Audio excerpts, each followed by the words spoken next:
কোদাল হাতে মাটি কাটলেন প্রধানমন্ত্রী, উদ্বোধন করলেন খাল খনন কর্মসূচি। যুদ্ধের কারণে অর্থনীতি চাপে পড়লেও ধীরে ধীরে সব প্রতিশ্রুতি বাস্তবায়নের ঘোষণা। 30 বছর ধরে পানি টেনে খাই। ওয়াসার তো প্রতি মাসে মাসে টাকা নেয়, কিন্তু ওয়াসার পানি তো খাওয়া যায় না। ওনারা অফিসে বসে বসে বিল তৈরি করে এখানে আসেও না, দেখেও না, কিছু করে না। সুপেয় পানি এখনো অধরা রাজধানীবাসীর কাছে। অভিযোগ করলে উল্টো ভুতুরে বিলের বোঝা চাপানোর অভিযোগ ওয়াসার বিরুদ্ধে। সংকট জিইয়ে রেখেই নেওয়া হচ্ছে নতুন প্রকল্প। জিকির আজকার আর নফল নামাজে পবিত্র শবে কদর পালিত। আল্লাহর নৈকট্য লাভ এবং গুনাহ মাফের আশায় রাতভর ইবাদত বন্দেগী। দেশ ও বিশ্বের শান্তি কামনায় মোনাজাত।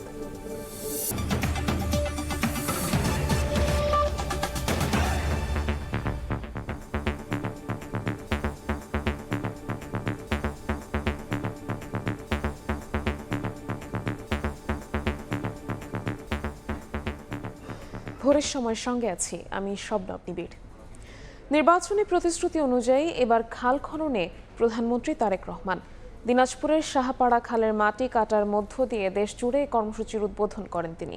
এতে অংশ নেন নারী পুরুষ সহ কয়েকশো মানুষ।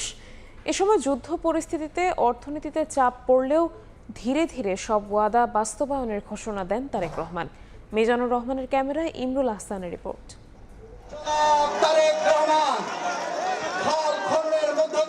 নির্বাচনী প্রতিশ্রুতি 1 মাসের মধ্যে উনি ওনার খাল খনন কর্মসূচি কার্যক্রম শুরু করলেন। কোদাল হাতে নিজেই খাল খননের উদ্বোধন করলেন জনতার প্রধানমন্ত্রী।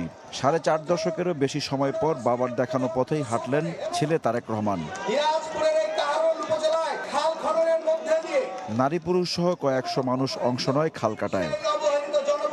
বিএনপির নির্বাচনী অঙ্গীকার ছিল খাল কাটা কর্মসূচি পুনরায় চালু করার। সরকার গঠনের 1 মাসের মাথায় সেই প্রতিশ্রুতির বাস্তবায়ন শুরু হলো। পাইলট প্রজেক্টের আওতায় প্রথম 6 মাসে 1200 কিলোমিটার খাল খনন করা হবে। খাল কাটা কর্মসূচিকে ঘিরে স্থানীয়দের মাঝে ছিল উচ্ছ্বাস। খাল খনন দেখতে আসে এবং মাননীয় প্রধানমন্ত্রীকে দেখতে আসে। নদী খনন হলে আমাদেরও উন্নয়ন হবে, এলাকাবাসীরও উন্নয়ন হবে। খালে পানি থাকলে মনে করেন আবাদ করতে সুবিধা পাবো। খাল খনন কর্মসূচি উপলক্ষে দিনাজপুরের কাহারুলে আয়োজিত সমাবেশে বক্তব্য রাখেন প্রধানমন্ত্রী তারেক রহমান। বলেন তার সরকারের লক্ষ্য স্বনির্ভর দেশ গঠন। উত্তরাঞ্চলে কৃষি নির্ভর শিল্প গড়ে তোলার প্রতিশ্রুতি দিয়ে প্রধানমন্ত্রী বলেন কৃষিকে সবচেয়ে বেশি গুরুত্ব দিতে চায় তার সরকার। কৃষক ভালো থাকলে, কিষানি ভালো থাকলে এই বাংলাদেশের মানুষ ভালো থাকবে। কাজেই কৃষক ভাইদেরকে আমরা ভালো রাখতে চাই, কিষানি বোনদেরকে আমরা ভালো রাখতে চাই। বাংলাদেশের কৃষিকে আমরা শক্তিশালী ভিত্তির উপরে গড়ে তুলতে চাই। এই এলাকায় আর কি কি কৃষি নির্ভর মিল ইন্ডাস্ট্রি করা যায়, যাতে করে এই এলাকার যারা বেকার যুবক আছে, বোনেরা আছে, তাদের যাতে কর্মসংস্থানের ব্যবস্থা হয়, সেই উদ্যোগ ইনশাআল্লাহ আমরা গ্রহণ করেছি। যুদ্ধ পরিস্থিতির কারণে দেশের অর্থনীতিতে চাপ পড়লেও ধীরে ধীরে বিএনপি সরকারের সব অঙ্গীকার বাস্তবায়নের ঘোষণা দেন প্রধানমন্ত্রী। মধ্যপ্রাচ্য এই যুদ্ধ শুরু হওয়ার কারণে স্বাভাবিকভাবেই দেশের অর্থনীতির উপরে একটু চাপ পড়েছে।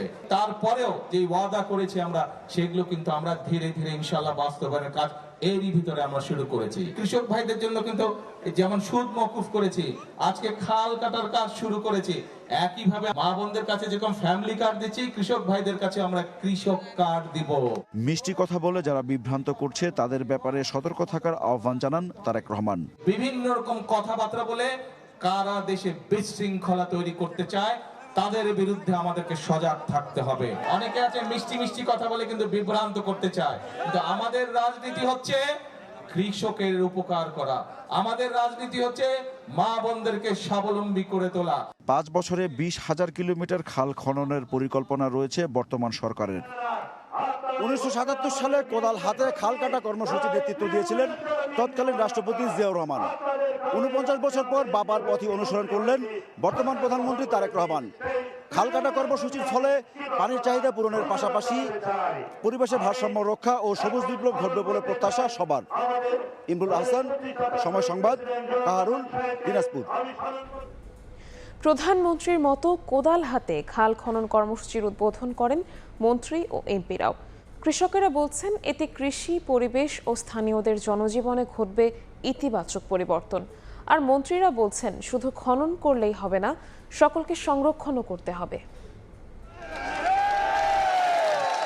কোদাল হাতে খাল খননের কাজের উদ্বোধন করতে আসেন মন্ত্রী ও এমপিরা। তাদের সঙ্গে ছিলেন সরকারি ও বেসরকারি প্রতিষ্ঠানের কর্মকর্তারা। এ উপলক্ষে সোমবার সকাল থেকে খাল পাড়ে ভিড় সাধারণ মানুষের। প্রধানমন্ত্রীর নির্দেশনা অনুযায়ী 54 জেলায় একযোগে খাল পুনরুদ্ধারের কর্মসূচি চলবে। খাল খনন কর্মসূচিতে মন্ত্রী এমপিদের পাশাপাশি স্থানীয়রাও অংশ নেয়। যারা চাষিরা আছে তারা পানি যাইবে সুন্দর মতন ব্লক করতে পারবো, সঠিকভাবে পানি পাই, তাহলে আমরা এই জমিগুলো সমস্ত চাষাবাদ করতে পারবো। মধ্যপ্রাচ্যের যুদ্ধ এনার্জি ক্রাইসিসের মধ্যে বর্তমান সরকার কাজ এগিয়ে নিয়ে যাচ্ছে বলে জানিয়েছেন অর্থ ও পরিকল্পনা মন্ত্রী। দেশের প্রান্তিক মানুষকে সুফল দিতে এই খাল খনন কর্মসূচি। এই অঞ্চলের মানুষের ভাগ্য যে জীবনযাত্রার মানের উপর বড় ধরনের পরিবর্তন আসবে, পানি নিষ্কাশনের ব্যাপারে জলাবদ্ধতার উপর পরিবর্তন আসবে। দীর্ঘদিন অবহেলায় ভরাট হয়ে যাওয়া খাল পুনরুদ্ধারের মাধ্যমে পানি প্রবাহ স্বাভাবিক রাখা ও কৃষকদের সেচ সুবিধা নিশ্চিত করাই সরকারের লক্ষ্য জানান মন্ত্রী ও এমপিরা। বাংলাদেশ থেকে দখলবাজরা চলে গেছে, এখন বাংলাদেশে কোনো দখলবাজ নাই, না খাল দখল বা অন্য কোনো দখল। এই ব্যাপারে আমাদের দল মাননীয় প্রধানমন্ত্রীর একটা মাত্র নির্দেশ, এদেশে আর কোনো দখলবাজের জায়গা হবে না। অসৎ ঠিকাদার ও সরকারি কর্মকর্তারা সিন্ডিকেট করে খাল খননের নামে অর্থ লোপাট করতে না পারে সেজন্য জনগণকে তদারকি করার আহ্বান জানিয়েছেন তথ্য ও সম্প্রচার মন্ত্রী। আমাদের প্রধানমন্ত্রীর যে পরিকল্পনা আছে তা যদি আমরা আগামী 5 বছর যাবৎ আপনাদের দোয়া এবং সহযোগিতায় সঠিকভাবে বাস্তবায়ন করতে পারি, বাংলাদেশের ভাগ্য পরিবর্তনের এক নতুন দিগন্ত উন্মোচিত হবে ইনশাআল্লাহ। শুধু খাল খনন করলে হবে না, সকলকে সংরক্ষণের আহ্বান জানান মন্ত্রীরা। বলেন, জনগণকে সরকারি কাজে সম্পৃক্ত করা গেলে দেশের উন্নয়ন হবে। প্রতিটি খাল দ্রুত সীমানা নির্ধারণ করার পর দখলমুক্ত করা হবে। সারা বাংলাদেশে খাল খনন কর্মসূচি হবে, আমাদের বাংলাদেশ আবার স্বনির্ভর হবে। সীমানা নির্ধারণ করে এগুলো যদি দেখা যায় যে কেউ দখল করে আছে, সেগুলি আমরা নিজেরা কথাবার্তা বলে আমরা ক্লিয়ার করব। আগামী 5 বছরে দেশ জুড়ে 20,000 কিলোমিটার নদী, নালা, খাল ও জলাধার খনন ও পুনঃখনন কর্মসূচি নিয়েছে সরকার। তানজিল হাসনাত, সময় সংবাদ। বিগত সময়ে যে সমস্যা তৈরি হয়েছে তা সমাধানে সময় লাগবে। জনগণের সহযোগিতায় প্রত্যাশিত দেশ গড়তে কাজ করবে সরকার। সোমবার সন্ধ্যায় দিনাজপুরে সুধী সমাবেশ ও ইফতার মাহফিলে একথা বলেছেন প্রধানমন্ত্রী তারেক রহমান। এদিকে নানা নানি ও খালার কবর জিয়ারত করেন তারেক রহমান।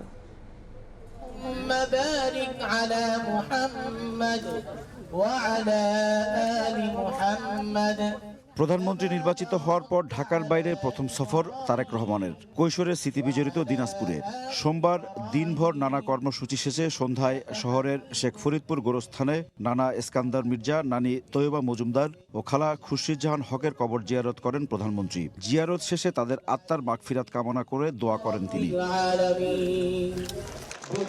বিকালে সার্কিট হাউজের পাশে গোরে শহীদ ময়দানে জেলা বিএনপি আয়োজিত সুধী সমাবেশে যোগ দেন সরকার প্রধান। ইফতারের আগে দেয়া বক্তব্যে তারেক রহমান জানান, আগামী মাস থেকে কৃষক কার্ডের পাইলট প্রকল্প শুরু হবে। সবাইকে ধৈর্য ধরার আহ্বান জানিয়ে তিনি বলেন, আওয়ামী লীগ শাসনামলের সব সমস্যার সমাধান একবারে সম্ভব না। বিগত অনেকগুলো বছর মানুষের যেরকম প্রত্যাশা ছিল দেশ এগিয়ে যাবে, দেশে বিভিন্ন উন্নয়নমূলক কর্মকাণ্ড হবে, সেটি বলা যায় কোথাও তেমন কিছু হয়নি। দেশটি আমাদের, এই দেশটিকে যদি গড়তে হয় আমাদের সকলকেই পরিশ্রম করার মাধ্যমে এই দেশটিকে গড়তে হবে। পরিশ্রম করার আগে আমাদের সকলকে ধৈর্য সহকারে কাজ করতে হবে। প্রত্যাশিত বাংলাদেশ গড়তে তার সরকার কাজ করছে উল্লেখ করে সবার সহযোগিতা চান তারেক রহমান। 15 বছর 16 বছর ধরে যে কাজগুলো হয় আমরা হয়তো 1 মাস 15 মাসে পারবো না। যেই সমস্যা তৈরি হয়েছে এই সমস্যাগুলোকে সমাধান করতেও সময়ের প্রয়োজন আছে। এই সরকারকে আপনারাই গঠন করেছেন, আপনাদের রায়ের মাধ্যমে এই সরকার গঠিত হয়েছে। কাজেই আপনাদের সহযোগিতা থাকলে ইনশাআল্লাহ আপনাদের প্রত্যাশিত বাংলাদেশ গড়ার জন্য এই সরকার রাত দিন সর্বাত্মক চেষ্টা করবে, সর্বাত্মক কাজ করবে। এর আগে দুস্থদের মাঝে ব্ল্যাক বেঙ্গল জাতের ছাগল বিতরণ করেন প্রধানমন্ত্রী। ইমরুল হাসান, সময় সংবাদ, দিনাজপুর। প্রথম শ্রেণী থেকে নবম শ্রেণী পর্যন্ত ভর্তিতে থাকছে না লটারি পদ্ধতি। পরীক্ষায় দেয়া হবে না বাড়তি চাপ। সোমবার বিকেলে সচিবালয়ের সংবাদ সম্মেলনে শিক্ষামন্ত্রী জানান, ভর্তি কেন্দ্রিক কোচিং বাণিজ্য নিয়ন্ত্রণ করে ক্লাসে জোর দেওয়া হবে। এদিন ইউজিসি চেয়ারম্যান ও 7টি পাবলিক বিশ্ববিদ্যালয়ে নতুন উপাচার্য নিয়োগ দিয়েছে সরকার। দীর্ঘদিন ধরে লটারিতে স্কুলে শিক্ষার্থী ভর্তি করা হচ্ছিল। এ নিয়ে আলোচনা সমালোচনার মধ্যে ত্রয়োদশ সংসদের প্রথম অধিবেশনের দ্বিতীয় দিনে এ পদ্ধতির বিরোধিতা করে আলোচনা হয়। এর একদিন পর সোমবার বিকেলে সচিবালয়ের ব্রিফিংয়ে ভর্তিতে লটারি বাতিল করে পরীক্ষা পদ্ধতি ফিরিয়ে আনার কথা জানান শিক্ষামন্ত্রী। অ্যাডমিশন পরীক্ষা যেটা হয় সেটা আমরা লটারির পরিবর্তে পরীক্ষা নেওয়ার ব্যবস্থা করতে যাচ্ছি। খুবই সিম্পল ওয়েতে আমরা এক্সাম নিব, এমন কোনো প্রতিযোগিতা আনবো না যেটা ক্লাস 1-এর জন্য প্রযোজ্য নয়। এদিন বিশ্ববিদ্যালয় মঞ্জুরি কমিশনের চেয়ারম্যান ও 7টি পাবলিক বিশ্ববিদ্যালয়ের উপাচার্য নিয়োগের ঘোষণা দেন শিক্ষামন্ত্রী। জানান, যোগ্যতার ভিত্তিতেই তাদের নিয়োগ দেওয়া হয়েছে। আমরা বিশ্ববিদ্যালয় মঞ্জুরি কমিশনে নিয়োগ প্রদান করা হয়েছে প্রফেসর ডক্টর মামুন আহমেদ। ঢাকা বিশ্ববিদ্যালয় ভিসি তিনি হচ্ছেন প্রফেসর ডক্টর ABM ওবায়দুল ইসলাম। এছাড়া এনটিআরসিতে প্রধান শিক্ষক নিয়োগে 18 বছর অভিজ্ঞতা নির্ধারণের সিদ্ধান্ত জানান শিক্ষামন্ত্রী। ডিগ্রি কলেজ বাদে বাকি শিক্ষা প্রতিষ্ঠানের ম্যানেজিং কমিটির সভাপতির শিক্ষাগত যোগ্যতা স্নাতক নির্ধারণ করা হয়। ইন্টারমিডিয়েট কলেজ, স্কুল, মাদ্রাসা এবং প্রাইমারি প্রত্যেকটির বেসলাইন হলো ডিগ্রি লেভেল অর্থাৎ স্নাতক থাকতে হবে। সানবীর রূপল, সময় সংবাদ, ঢাকা। গণভোটের পক্ষে প্রধান সংস্কারগুলো না করে বিএনপি নিজের মর্জি মতো সংস্কার করতে চাচ্ছে বলে অভিযোগ করেছেন এনসিপি আহ্বায়ক নাহিদ ইসলাম। সরকারি দল ভুল পথে হাঁটলে নাগরিক পার্টি পথ দেখাবে বলে মন্তব্য করেছেন তিনি। সোমবার এনসিপি মহানগর উত্তর আয়োজিত ইফতার মাহফিলের পর সাংবাদিকদের প্রশ্নে এসব কথা বলেন তিনি। সংস্কারের পক্ষে এনসিপির লড়াই জারি থাকবে জানিয়ে নাহিদ ইসলাম বলেন, সরকারি এনসিপিকে সর্বোচ্চ বিরোধিতার দিকে ঠেলে দিচ্ছে। দেশের তরুণ প্রজন্মের প্রতি যে আশা বাংলাদেশের মানুষ দেখিয়েছে, এনসিপি তার সর্বোচ্চ প্রতিফলন দেখাবে বলেও জানান নাহিদ। গণভোটের পুরো জিনিসটাকে এখন মানতেছে না। গণভোটের আদেশ নিয়ে কিন্তু সরকার দলের পক্ষ থেকে সেদিন প্রশ্ন তোলা হয়েছে। তারা তো আসলে মেজর সংস্কারগুলো মানছে না। তারা যেটা বলতে চাচ্ছে যে তাদের মন মতো করে তাদের ইশতেহার অনুযায়ী তারা সংস্কার হয়তো করতে চায়। তো তাদের ইশতেহার অনুযায়ী সংস্কার করতে হলে এত ঐক্যমত কমিশন, এত আলাপ আলোচনা, তো সব কিছুই ব্যর্থ, বিফল। এটা তো আসলে প্রয়োজন ছিল না। সামগ্রিক অর্থনীতির জায়গায় দেশের জনগণের মানুষ ভালো থাকবে, সেই জায়গায় তো আমরা সরকারকে সর্বাত্মকভাবে সহযোগিতাই করতে চেয়েছিলাম। এখন সরকার যদি আমাদেরকে সর্বাত্মক বিরোধিতার দিকে ঠেলে দেয়, সেটার জন্য আমাদের তো আরও কিছুদিন অপেক্ষা করতে হবে। আমরা দেখবো সরকারের আচরণ। ঈদযাত্রার স্বস্তি নিয়ে ঢাকা ছেড়েছেন নগরবাসী। সোমবার সন্ধ্যা থেকে সদরঘাট লঞ্চ টার্মিনালে ঢল নামে যাত্রীদের। সময় মেনে ট্রেন ছাড়ায় খুশি রেলের যাত্রীরা। সড়ক পথে ঈদযাত্রায় অতিরিক্ত ভাড়া নেয়ার অভিযোগ পেলেই ব্যবস্থা নেওয়া হবে বলে জানিয়েছেন সড়ক পরিবহন ও সেতুমন্ত্রী শেখ রবিউল আলম। বেলা শেষে লম্বা হুইসেলের এ গর্জন নদীপথে হাজারো মানুষের স্বপ্নযাত্রার। বিকেল থেকে এক এক গন্তব্যে ছুটতে থাকে এক একটি লঞ্চ। সন্ধ্যা নামতে সদরঘাটের পল্টনে নামে যাত্রীদের ঢল। কেউ বাবা মায়ের সঙ্গে, কেউ বা তার সন্তানদের সঙ্গে ঈদ করতে ছুটছেন বিভিন্ন গন্তব্যে। কেবিন কিংবা ডেকে একটু জায়গা পেয়ে খুশি ঘরমুখো মানুষগুলো। খুব ভালো লাগছে, কারণ এবার ছুটিটাও অনেক লম্বা। এবারের যাত্রাটা অনেক সুন্দর লাগছে এবং কমফোর্টেবলি আমরা যেতে পারছি। এবার লম্বা ছুটিতে আমরা খুব স্বাচ্ছন্দ্যভাবেই যাচ্ছি এবং লঞ্চের যাত্রীর চাপও কম এবং প্রচুর লঞ্চ আছে। লম্বা ছুটিতে আমরা খুব স্বাচ্ছন্দ্যভাবেই যাচ্ছি এবং লঞ্চের যাত্রীর চাপও কম এবং প্রচুর লঞ্চ আছে। সদরঘাটের উপর চাপ কমাতে এবার বসিলা ও শিমুলিয়া ঘাট থেকে ছাড়ছে লঞ্চ। এর মধ্যে বসিলা থেকে ঈদের আগের দিন পর্যন্ত প্রতিদিন ছেড়ে যাবে 6টি লঞ্চ। মোহাম্মদপুর, ধানমন্ডি, সাভার, গাবতলী এলাকার যাত্রীদের সুবিধায় বসিলা ঘাট চালু করা হয়েছে বলে জানান নৌ প্রতিমন্ত্রী। এই দিকে যারা নদীপথের যাত্রীরা আছে তাদের জন্য সদরঘাটের থেকে এইটা অনেক কাছে। এই জায়গাটায় আমরা লঞ্চ চলাচল শুরু করেছি। আপনারা দেখতে পাচ্ছেন আগামীকাল থেকে এটা চলাচল করবে।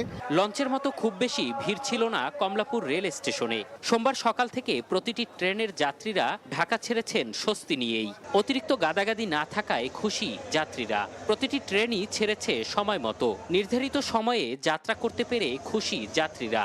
সোমবার ঈদ যাত্রায় যুক্ত হয়েছে 3 জোড়া স্পেশাল ট্রেন। লম্বা ছুটি পাবো, মানে আনন্দ লাগছে। আগের তুলনায় এখন দেখতেছি অনেক ভালো, ঠিক আছে, সবকিছু নিয়মতান্ত্রিক। অনেক দিনের ছুটি যেহেতু বাড়িতে সবার সাথে খুব আনন্দে ঈদ করতে পারবো। সড়ক পথের ঈদ যাত্রায়ও স্বস্তি।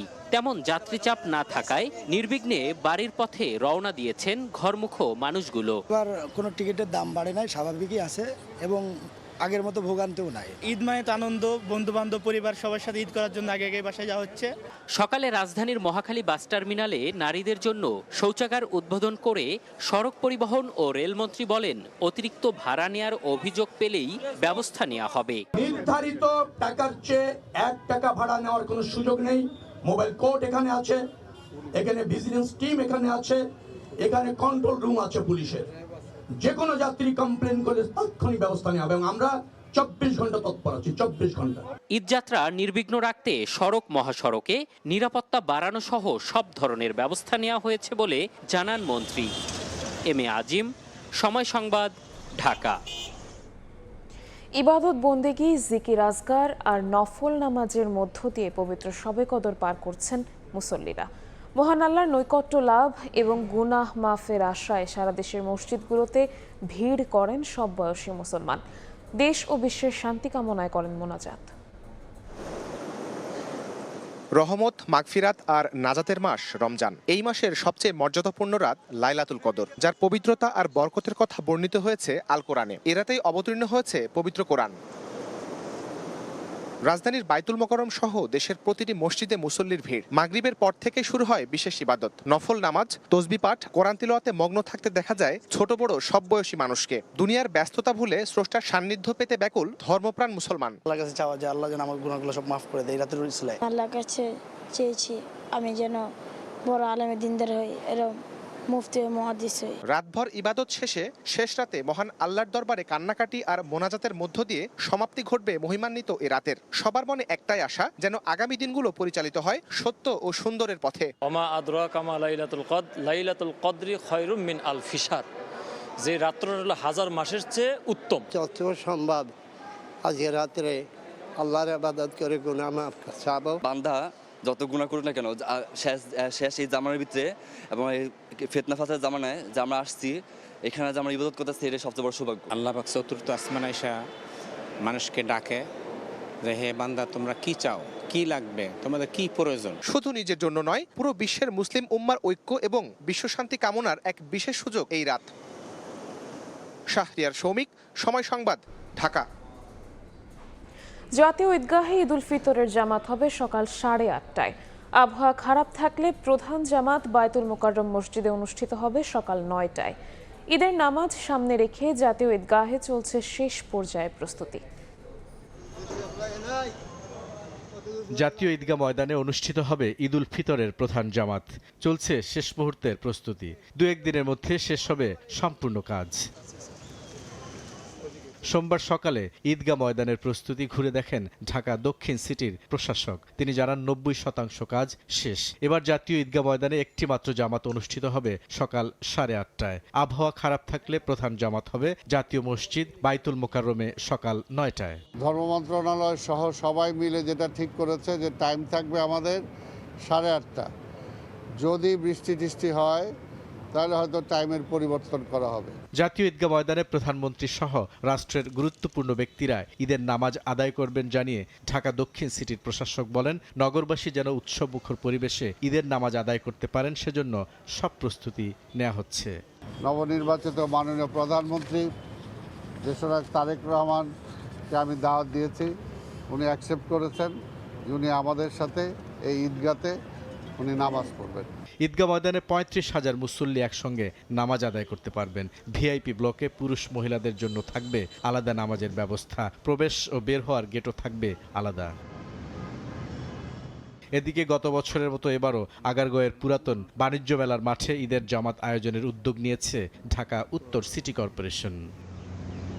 বুলবুল রেজা, সময় সংবাদ, ঢাকা। ভোরের সময় আরও থাকছে। যুদ্ধের প্রভাব এবার নির্মাণ সামগ্রীর বাজারে। 2 সপ্তাহের ব্যবধানে রডের দাম বেড়েছে 15%। আবাসন ব্যবসায় নেতিবাচক প্রভাবের শঙ্কা রিহ্যাবের। বছরের পর বছর পেরোলেও সুপেয় পানির দেখা পায়নি রাজধানীবাসী। অনেকটা নিরুপায় হয়েই নোংরা দুর্গন্ধযুক্ত পানি ব্যবহার করছেন দৈনন্দিন কাজে। অভিযোগ করলে উল্টো ভোগান্তিতে পড়ার পাশাপাশি দিতে হয় বাড়তি ভুতুড়ে বিল। নগরবিদের মতে প্রাকৃতিক জলাধার ও পানির উৎস দূষণমুক্ত করা না গেলে কোনো প্রকল্পই কাজে আসবে না। এদিকে চলমান সংকটের সমাধান না করেই নতুন করে মহানগরীতে যুক্ত হওয়া 16টি ইউনিয়নে ডিস্ট্রিবিউশন নেটওয়ার্ক স্থাপনের কাজ শুরু করতে যাচ্ছে সংস্থাটি। বিস্তারিত সাইফুল রুদ্র রিপোর্টে। 30 বছর ধরে পানি টেনে খাই, আয়রন বেশি, রং আসে। ওয়াসার সংযোগ থাকার পরও অন্য বাড়ির গভীর নলকূপ থেকে খাবার পানি তুলে আনেন শ্যামপুরের বাসিন্দা সালমা। অথচ ঢাকা ওয়াসার সাবেক ব্যবস্থাপনা পরিচালক তাকসিম খান গণমাধ্যমে দেয়া বক্তব্যে প্রায়ই বলেছেন এই পানি সুপেয়। আমরা পরীক্ষা করেই পানিকে দেই এবং সেই পানি 100% সুপেয়। সবশেষ পদত্যাগের কয়েক মাস আগে অনাড়ম্বর এক অনুষ্ঠানে তৎকালীন প্রধানমন্ত্রী শেখ হাসিনাকে বলেছিলেন ঢাকা ওয়াসা এখন ভালো আছে। অনেক দেশ থেকে, অনেক জায়গা থেকে আমরা অনেক ভালো আছি। ঢাকা ওয়াসা ভালো থাকলেও ভালো নেই ওয়াসার গ্রাহকরা। নোংরা, দুর্গন্ধযুক্ত পানি সরবরাহের অভিযোগে সড়কে বিক্ষোভ করেছিলেন রাজধানীর যাত্রাবাড়ি, জুরাইন, শ্যামপুর ও শনিরাখড়ার বাসিন্দারা। সঞ্চালন লাইন স্থাপন ও পানির মানোন্নয়নে একাধিক প্রকল্পে ঢাকা ওয়াসা এ পর্যন্ত হাজার হাজার কোটি টাকা ব্যয় করলেও দুর্ভোগ ও অভিযোগ কমেনি গ্রাহকের। ওয়াসার তো প্রতি মাসে মাসে টাকা নেয়, কিন্তু ওয়াসার পানি তো খাওয়া যায় না। রঙও ভালো না, আর পানিতে আয়রন, পানি গন্ধ হয়। খাওয়ার পানিটা আমরা বাইরের থেকে টাইনা নিয়ে খাইতে হয়। খাওয়ার পানি তো এই মসজিদে ডিপের পানি এনে খাই। আছে ভুতুরে বিলের অভিযোগ। তারা বলছেন পরিদর্শন না করে মিটার রিডাররা বিল করেন অফিসে বসে। ওনারা অফিসে বসে বসে বিল তৈরি করে এখানে আসেও না, দেখেও না, কিছু করে না। পানির ভিতরে মাঝে মাঝে পোকা সহকারে আসছে। 6-7 মাস আগে হয়তো 1500, 1800 এরকম, এখন তো 2800, 3000। নগরবিদের মতে প্রকল্পের নামে লুটপাট ও দায়িত্ব পালনে বছরের পর বছর ব্যর্থতার পরিচয় দিয়েছে সংস্থাটি। কেন ঢাকা মরে যাচ্ছে, কেন ঢাকার পানি দূষিত, এটা নিয়ে রাষ্ট্রীয় পর্যায়ে যে কথা বলার কথা ওয়াসা সেগুলো করেনি। এমনকি ওয়াসা অতি উচ্চ অভিলাষী প্রকল্প ভাকুরতার সাভার থেকে এনেছে। ওয়াসা আগাগোড়া একটা দুর্নীতিগ্রস্ত প্রতিষ্ঠান, আমরা কোনো সংস্কার পাইনি তো ওয়াসাতে। ঢাকা ওয়াসা বলছে পানি সংকট কমাতে ও সরবরাহ বিস্তৃত করতে উত্তর ও দক্ষিণ সিটি কর্পোরেশনে নতুন করে যুক্ত হওয়া 16টি ইউনিয়নে ডিস্ট্রিবিউশন নেটওয়ার্ক স্থাপন করা হবে। সেখানে প্রেশারাইজ সিস্টেম থাকবে, সেটা হলো 1575 কিলোমিটার পানির লাইন করব। এই সুপে পানি পাবে হলো অন্ততপক্ষে প্রায় 35 থেকে 40 লক্ষ মানুষ। ইতিমধ্যে আমি কনসালটেন্ট নিয়োগ দিয়ে ফেলেছি, ডিজাইন ড্রয়িং এবং বিডিং ডকুমেন্ট তৈরি কাজ চলছে। বর্ধিত ঢাকা রেজিলিয়েন্স প্রকল্পের ব্যয় ধরা হয়েছে 4040 কোটি টাকা। এর মধ্যে সরকারি বরাদ্দ 591 কোটি, নিউ ডেভেলপমেন্ট ব্যাংকের ঋণ 3429 কোটি ও ঢাকা ওয়াসা দেবে 20 কোটি টাকা। 2029 সালের জুনের মধ্যে প্রকল্পের কাজ শেষ হবার কথা রয়েছে। সাইফুল রুদ্র, সময় সংবাদ, ঢাকা। মাত্র 15 দিনে দেশের বাজারে রডের দাম বেড়েছে 12 থেকে 15%। মধ্যপ্রাচ্যের সংঘাত শুরুর পর বাজারে বিশ্লেষণে মিলেছে এমন তথ্য। বৈশ্বিক অস্থিরতা না কমলে কাঁচামাল সহ নির্মাণ সামগ্রীর দাম আরও বৃদ্ধির শঙ্কা করছেন খাত সংশ্লিষ্টরা।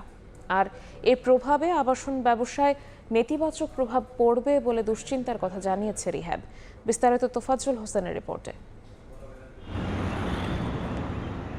মধ্যপ্রাচ্য সংঘাতের প্রভাবে দেশে বাড়ছে রড, সিমেন্ট, বালি, পাথর ও ইটের দাম। ইরানে ইসরায়েল ও মার্কিন হামলার পর নির্মাণ সামগ্রীর বাজার বিশ্লেষণে মিলেছে এমন তথ্য। সব কোম্পানি সিমেন্ট সিন্ডিকেট করে দাম বাড়ছে, অজুহাতে ক্লিন কার্ড নাই, যুদ্ধের জন্য এটার সমস্যা, এটার সমস্যা। বালি, ইটা, তারপর আমাদের যত পাথর, এগুলো সব আমাদের দাম বাড়ানো দিয়েছে কোম্পানি। গেল 2 সপ্তাহে সবচেয়ে বেশি প্রতি টনে রডের দাম বেড়েছে 10 থেকে 12,000 টাকা, যেখানে 75 গ্রেডের রডের দাম প্রতি টন মধ্যপ্রাচ্য সংঘাত শুরুর আগে ছিল 80 থেকে 83,000 টাকা। বর্তমানে তা বিক্রি হচ্ছে 90 থেকে 96,000 টাকায়। আর 60 গ্রেডের রডের দাম বেড়েছে 10,000 টাকা পর্যন্ত। যেটা আমরা 90 টাকা 89 টাকা বিক্রি করতাম, জাস্ট এক সপ্তাহের কারণে আমাদের রেটটা মিনিমাম 6 টাকা 7 টাকা বাইরে গেছে। একদম স্লো হয়ে গেছে তবে এখন 90 টাকার উপরে। এখানে গাড়ির ক্রাইসিস আছে, তেলের ক্রাইসিস আছে, মিল ফ্যাক্টরির অনেক ঝামেলা আছে, এই নিয়েই আর কি আমাদের আর কি, কিন্তু সেল নাই, আমাদের বিক্রি কিনে অনেক কম। দাম বৃদ্ধির কারণ ব্যাখ্যায় শিল্প মালিকরা বলছেন, জাহাজ ভাড়া সহ রডের 1 টন কাঁচামালের দাম ছিল $360। মধ্যপ্রাচ্য সংঘাতের পর তা বেড়ে পার হয়েছে $410। সেই সঙ্গে রয়েছে কাঁচামাল সংকট, ব্যাংক ঋণের উচ্চ সুদ হার। ইন্টারন্যাশনাল মার্কেটে প্রায় $50 থেকে $60 স্ক্র্যাপের দাম বেড়ে গেছে, তো আমাদের লোকালিও দাম বেড়ে গেছে। মার্কেটে তো মজুদি স্টক নাই, আগের মতো শিপব্রেকারও অ্যাভেলেবেল না। আমাদের ওই মূলধনের ঘাটতির কারণে ওই শিপব্রেকারও তেমনভাবে ইম্পোর্ট করতে পারে না, আমরাও পারি না, যেই কারণে এবার এফেক্টটা খুব বেশি হয়েছে। রড, সিমেন্ট সহ নির্মাণ সামগ্রীর দাম বৃদ্ধির কারণে দুশ্চিন্তায় পড়েছেন আবাসন খাতের ব্যবসায়ীরা। ডিজাস্টার চলতেছে এই সেক্টরে, এই যুদ্ধের অজুহাত দিয়ে আপনার স্টোন, রড, সিমেন্ট, ব্রিক সব কিছু প্রাইজই অ্যাবনর্মাল। বিশেষ করে রডের দামটা অ্যাবনর্মাল বাড়ানো হয়েছে, কিন্তু আমরা কিন্তু ফ্ল্যাটের দাম বাড়াতে পারতেছি না। বৈশ্বিক প্রেক্ষাপটে কোনো পণ্য বা কাঁচামালের দাম বাড়লে তা যেন যৌক্তিক হয়, সেদিকে সরকারের নজরদারি বাড়ানোর দাবি খাত সংশ্লিষ্টদের। রড সহ সব ধরনের নির্মাণ সামগ্রীর দাম বেড়ে যাওয়ায় প্রভাব পড়েছে আবাসন খাতে, যার ফলে এই খাত সংশ্লিষ্ট হাজার হাজার মানুষ বেকার হয়ে পড়ার শঙ্কা তৈরি হয়েছে। তোফাজ্জল হোসাইন, সময় সংবাদ, ঢাকা।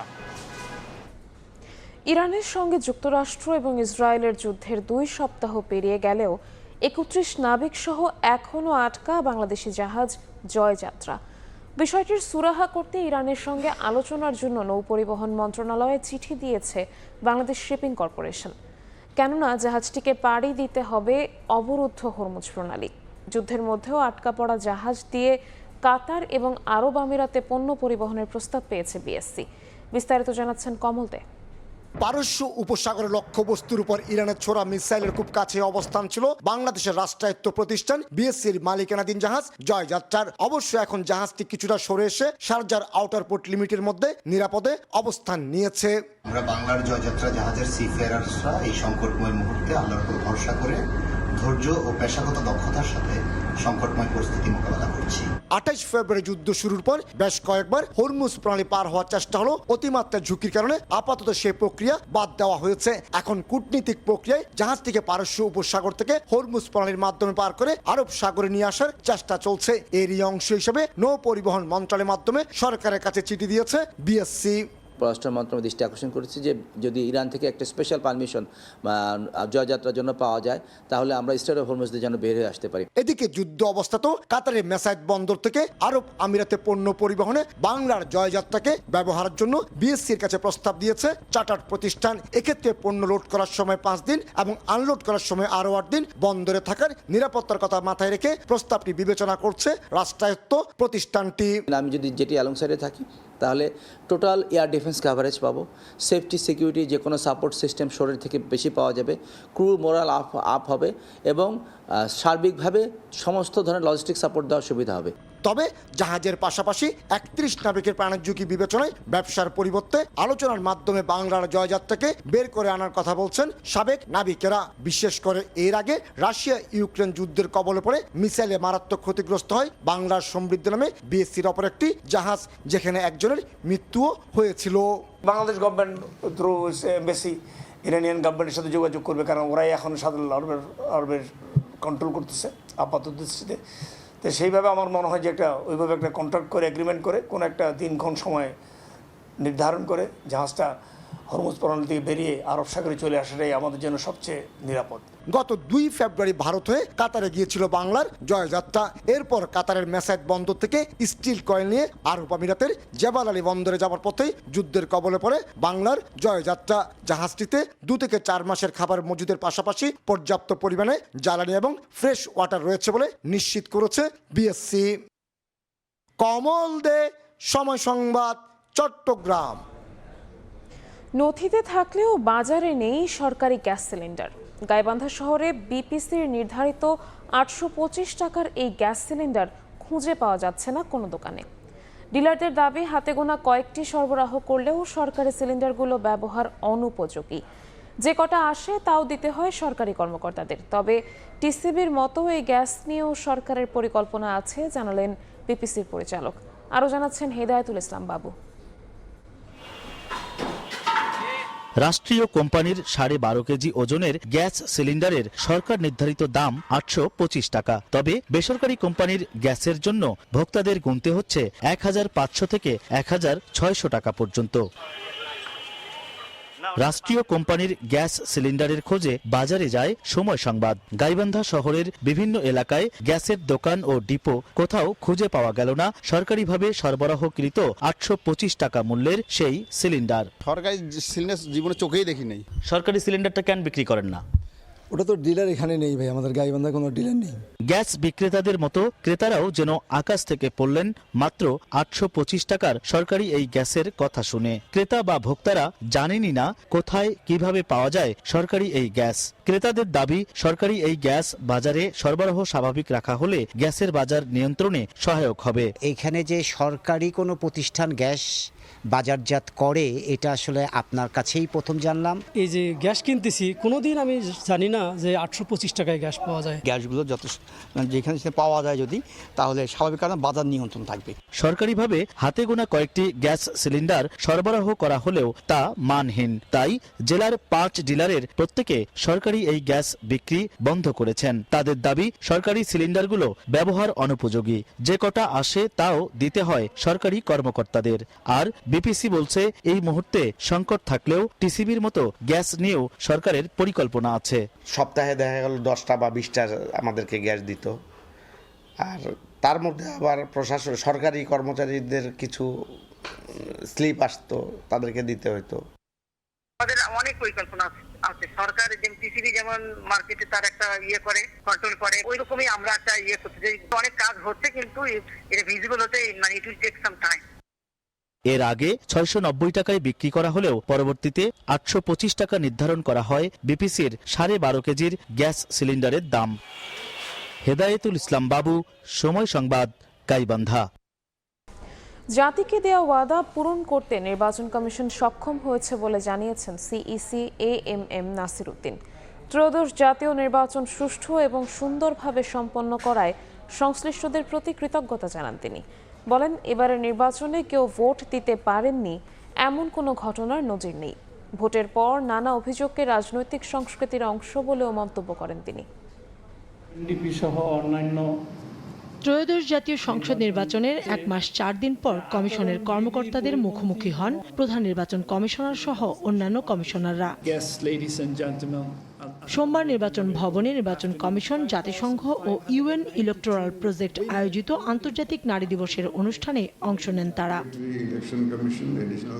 এ সময় প্রধান নির্বাচন কমিশনার AMM নাসির উদ্দিন জানান, সুন্দর এবং স্বচ্ছ নির্বাচন করতে জাতির কাছে দেয়া ওয়াদা পূরণ করতে সক্ষম হয়েছে কমিশন। ভোটের পর ভোট কারচুপির নানা অভিযোগকে রাজনৈতিক সংস্কৃতির অংশ হিসেবে উড়িয়ে দেন সিইসি। আমরা সম্মিলিত প্রচেষ্টার মাধ্যমে যে ওয়াদা জাতির কাছে করেছিলাম সেই ওয়াদা আমরা ডেলিভার করতে পেরেছি।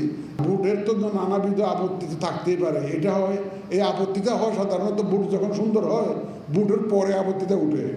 এটা আমাদের ইতিহাস, আমাদের কালচার তাই। এর আগে বক্তব্য দেন নির্বাচন কমিশনাররা। এবারের নির্বাচনের রাজনৈতিক দলগুলো আচরণবিধি প্রতিপালন করায় রাজনৈতিক সংস্কৃতির পরিবর্তন ঘটেছে বলে মন্তব্য করেন তারা। বলেন, 33% নারীর অংশগ্রহণ নিশ্চিত করতে রাজনৈতিক দলগুলোকেই এগিয়ে আসতে হবে। গত ইলেকশনে স্বতঃস্ফূর্ত নারীদের অবস্থান ছিল, কিন্তু প্রার্থী হিসাবে নারীদের অংশগ্রহণ অবশ্যই আমি বলবো হতাশাব্যঞ্জক। 33% এনশিওর করার ক্ষেত্রে নির্বাচন কমিশনের ভূমিকা কতটুকু, আর রাজনৈতিক দল বা যারা আপনার পার্লামেন্টে থাকবেন তাদের ভূমিকা কতটুকু, সেটুকু একটু বিবেচনায় আনতে হবে। ত্রয়োদশ জাতীয় নির্বাচন সুষ্ঠুভাবে সম্পন্ন করায় নির্বাচন কমিশনকে অভিনন্দন জানান ইউএনডিপির আবাসিক প্রতিনিধি Stephen লিলার। I would also like to recognize the dedicated women officers of the Bangladesh Election Commission whose professionalism contributed greatly to the successful conduct of the recent election.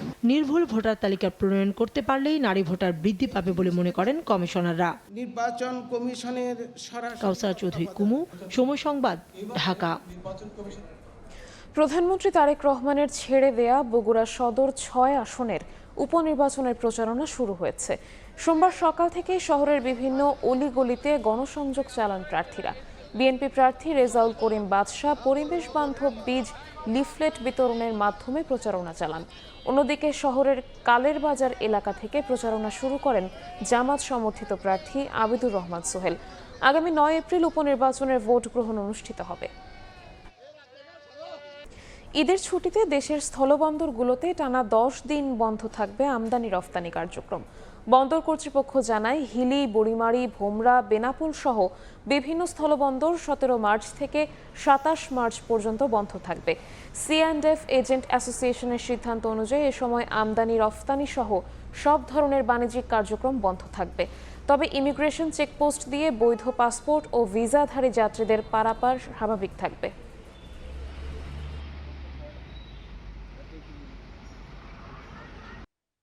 বাঘ দম্পতি বেলি টগরের ঘরে এসেছে 4টি শাবক। সন্তানদের নিয়ে সারাদিনের যত ব্যস্ততা বেলির, 4টির মধ্যে 3টি সাদা বাঘ শাবক। জিরাফ দম্পতির ঘরে এসেছে নতুন অতিথি। ঈদ উল ফিতর সামনে রেখে চিড়িয়াখানায় নেওয়া হচ্ছে বাড়তি প্রস্তুতি। বিস্তারিত শিমুল হোসেনের রিপোর্ট। জাতীয় চিড়িয়াখানায় নতুন প্রাণের আগমন। বাঘ দম্পতি বেলি টগরের ঘরে জন্ম নিয়েছে 4টি বাচ্চা। 3টির গায়ের রং সাদার মধ্যে কালো দাগ, আর একটি হালকা হলুদ রঙের সঙ্গে কালো ডোরা কাটা।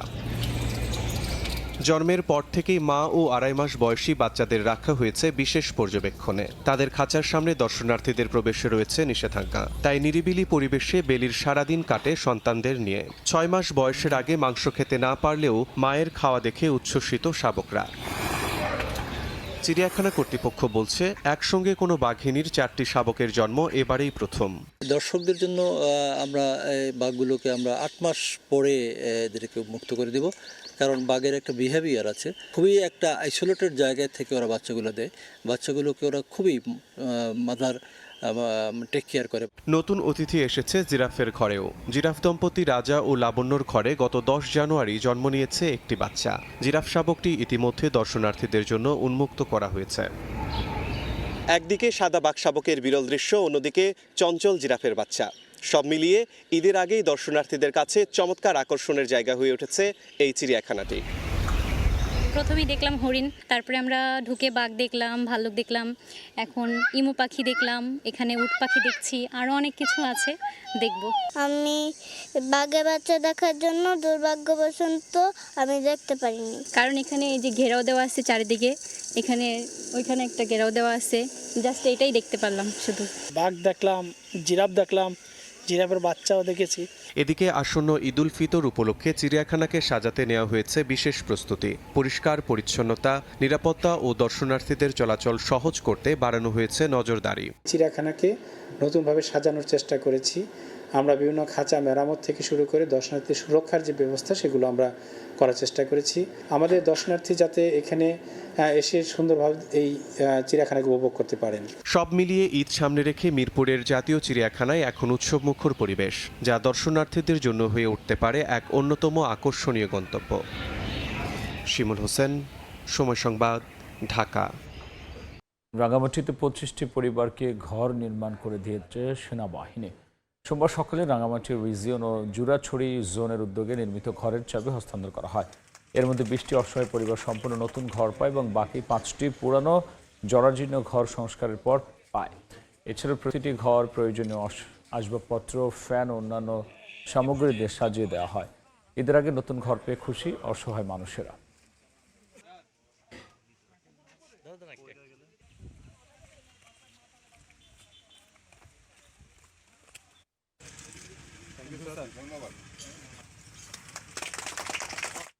কক্সবাজারের সাবমেরিন কেবল ল্যান্ডিং স্টেশন সহ সমুদ্র সৈকতের কলাতলি পয়েন্টের বালিয়াড়ি দখলমুক্ত করেছে প্রশাসন।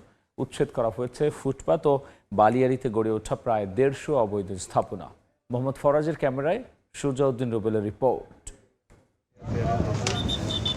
রাষ্ট্রের একটি গুরুত্বপূর্ণ স্থাপনা submarine cable landing station. Cox's Bazar সমুদ্র সৈকতের কলাতলি মোড়ে অবস্থিত এই স্থাপনাকে ঘিরে গড়ে উঠেছিল অসংখ্য অবৈধ স্থাপনা। শুধু বাইরে নয়, গুরুত্বপূর্ণ এই স্থাপনার ভিতরেও করা হয়েছে চাষাবাদ। রাখা হয়েছে table, chair, fridge, gas cylinder, চুলা, কম্বল সহ নানা সরঞ্জাম। এমনকি যার উপর নিরাপত্তার দায়িত্ব, সেই নিরাপত্তা রক্ষী দখল করে বসেছেন ডাবের ব্যবসা।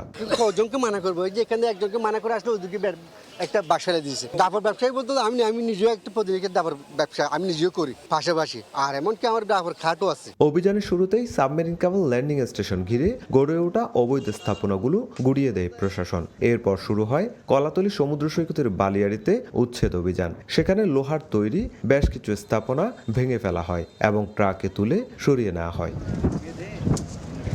এভাবে কলাতলি সমুদ্র সৈকতের বালিয়াড়ি ও রাস্তার দুপাশের ফুটপাত দখল করে গড়ে ওঠা 150-এরও বেশি স্থাপনা উচ্ছেদ করা হয়। অভিযান চালানো হয় সৈকতের বালিয়াড়িতে বসানো কিটকটে। কাগজপত্র যাচাই বাছাই করতে গিয়ে বেরিয়ে আসে নানা অনিয়ম। যাদের বরাদ্দ দেওয়া হয়েছে 5টি কিটকট, তারা বসিয়েছে 10টি। আবার যাদের নির্দিষ্ট স্থানে বসানোর অনুমতি ছিল, তারা বসিয়েছে অন্যত্র। যেসব কিটকটের মালিক পাওয়া যায়নি, সেগুলো জব্দ করে প্রশাসন। তবে স্থানীয়দের অভিযোগ, বালিয়াড়িতে সারিবদ্ধ কিটকট বসানোর কারণে পর্যটক ও সাধারণ মানুষের স্বাভাবিক চলাচল বাধাগ্রস্ত হচ্ছে। আরো সুস্থ তদন্ত করে তাদের কার্তুজ থাকে তারা নিয়ে আসবে, সরকারিভাবে প্রশাসন নিয়ে বসবে। এখানে অবস্থাটা এমন হয়ে গেছে যে একটা চেয়ারের একটা বাত হয়ে গেছে। আজকে 15 বছর ধরে চেয়ারগুলো এখানেই আছে।